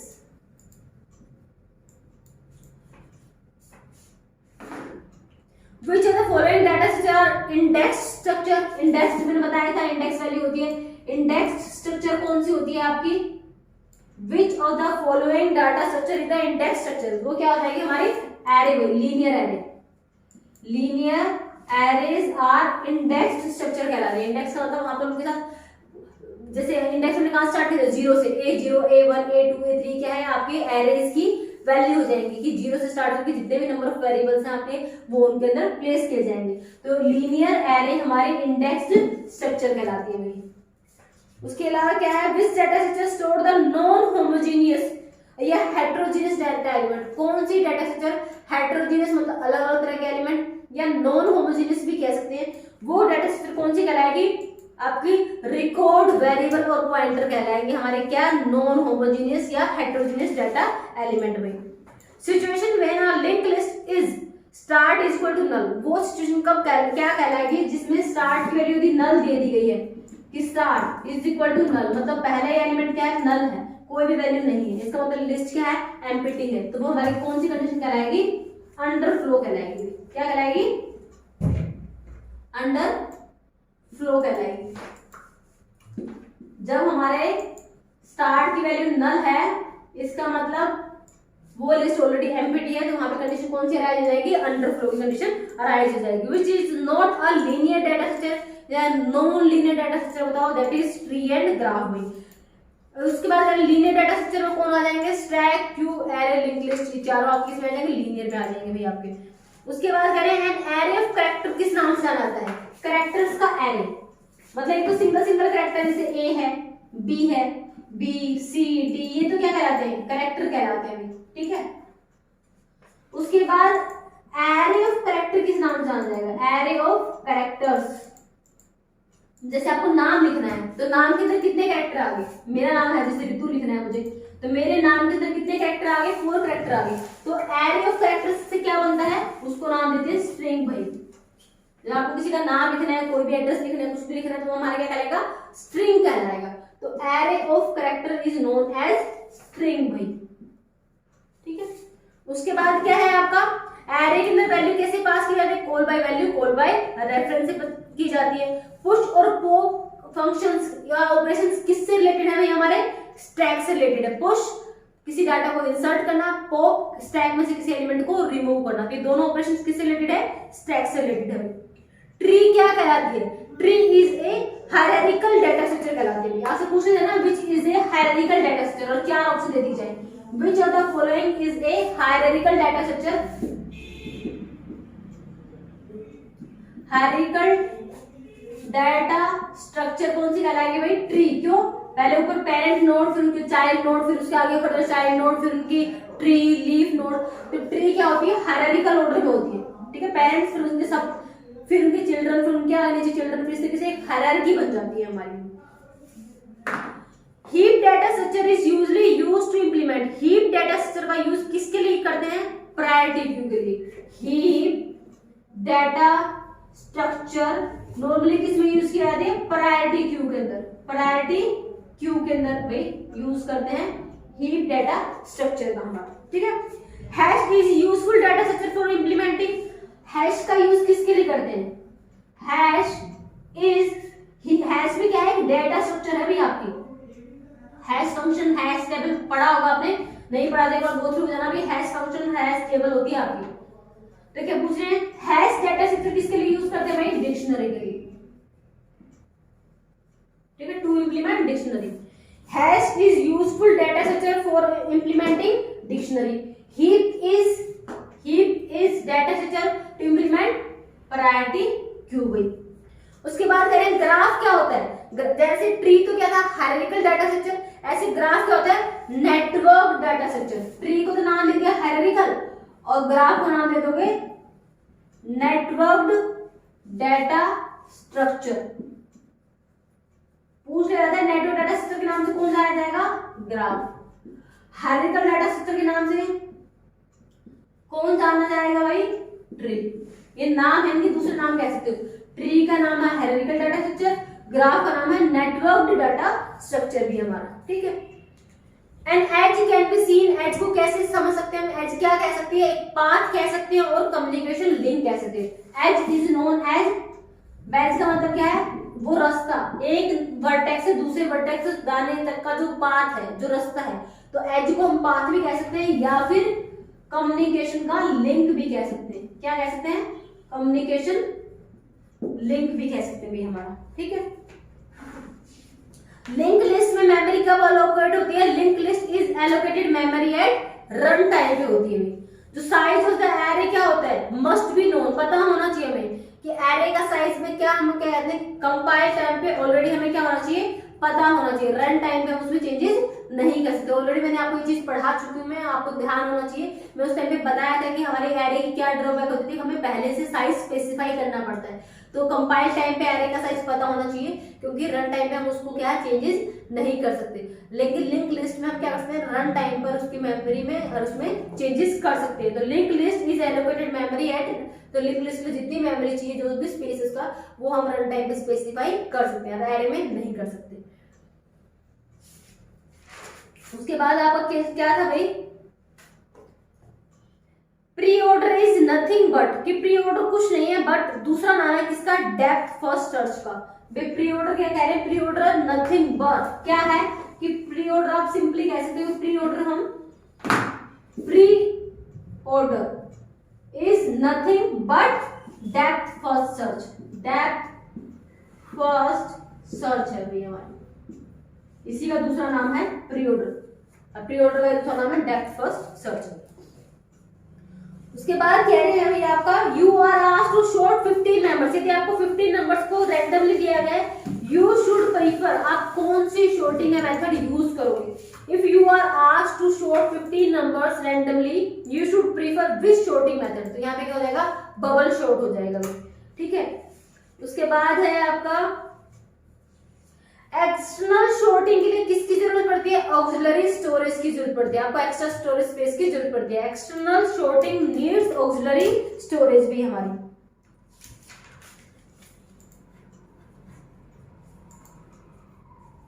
उसके बाद आप लास्ट क्वेश्चन देखते हैं, the work of rearranging the library books in A shelf in the proper order at the end of the each day, the ideal choice कौन सी sorting method रहेगा। यदि आप किसी लाइब्रेरी में हो और वहां पे at the end of the day, कि आप पूरा दिन के बाद जो भी बुक्स कहीं कहीं पे रखी हुई है आप उनको proper at the end of the day rearrange करना, तो कौन सा सॉर्टिंग का मेथड बेस्ट रहेगा, तो वो क्या हो जाएगा भैया, आपका इंसर्शन सॉर्ट हो जाएगा।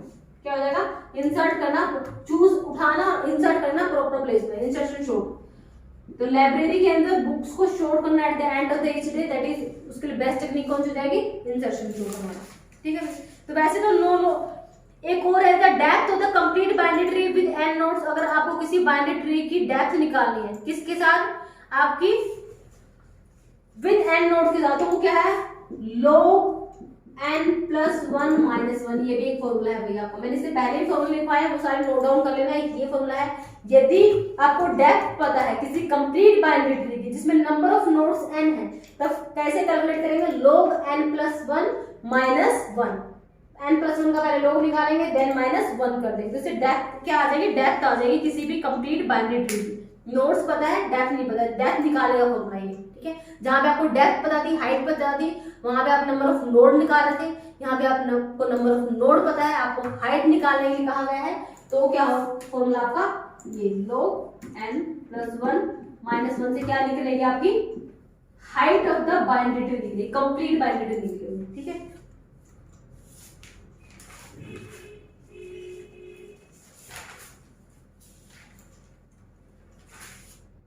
तो यहाँ पे हमारे मेन में तो जितने भी थे ना, हमें सारे क्वेश्चन हमारे 100 के आसपास, 100 प्लस हमारे क्वेश्चन हमने यहाँ पे सारे सारे रिवाइज कर लिए। एक बार आपने जो भी हमने क्या किया सब्जेक्टिव पार्ट में हमने जो पढ़ा था वो वाला पार्ट और ये जो हमारा ऑब्जेक्टिव है इनसे एक बार गो थ्रू हो जाना, तो आपको काफी सारे क्वेश्चंस में हेल्प हो जाएगी। किस क्वेश्चन आपके जो पार्ट हमने पढ़ा था वहां से क्वेश्चन किस तरीके से बन रहे हैं, तो आपको कैसे उनको आपके चैप्टर्स को जो आप रीड भी कर रहे हो, जो भी आप बुक प्रेफर कर रहे हो, तो वहां से क्वेश्चन आपको कैसे निकालने, क्वेश्चन कैसे पूछे जा सकते हैं। तो ठीक है, यहाँ पर आपका डाटा स्ट्रक्चर वाला पार्ट सब्जेक्टिव और ऑब्जेक्टिव हमारा कंप्लीट हो जाता है। इन तीनों वीडियो से आप इसको कवर करना। नेक्स्ट वीडियो में करेंगे कोई नया टॉपिक। तब तक के लिए धन्यवाद।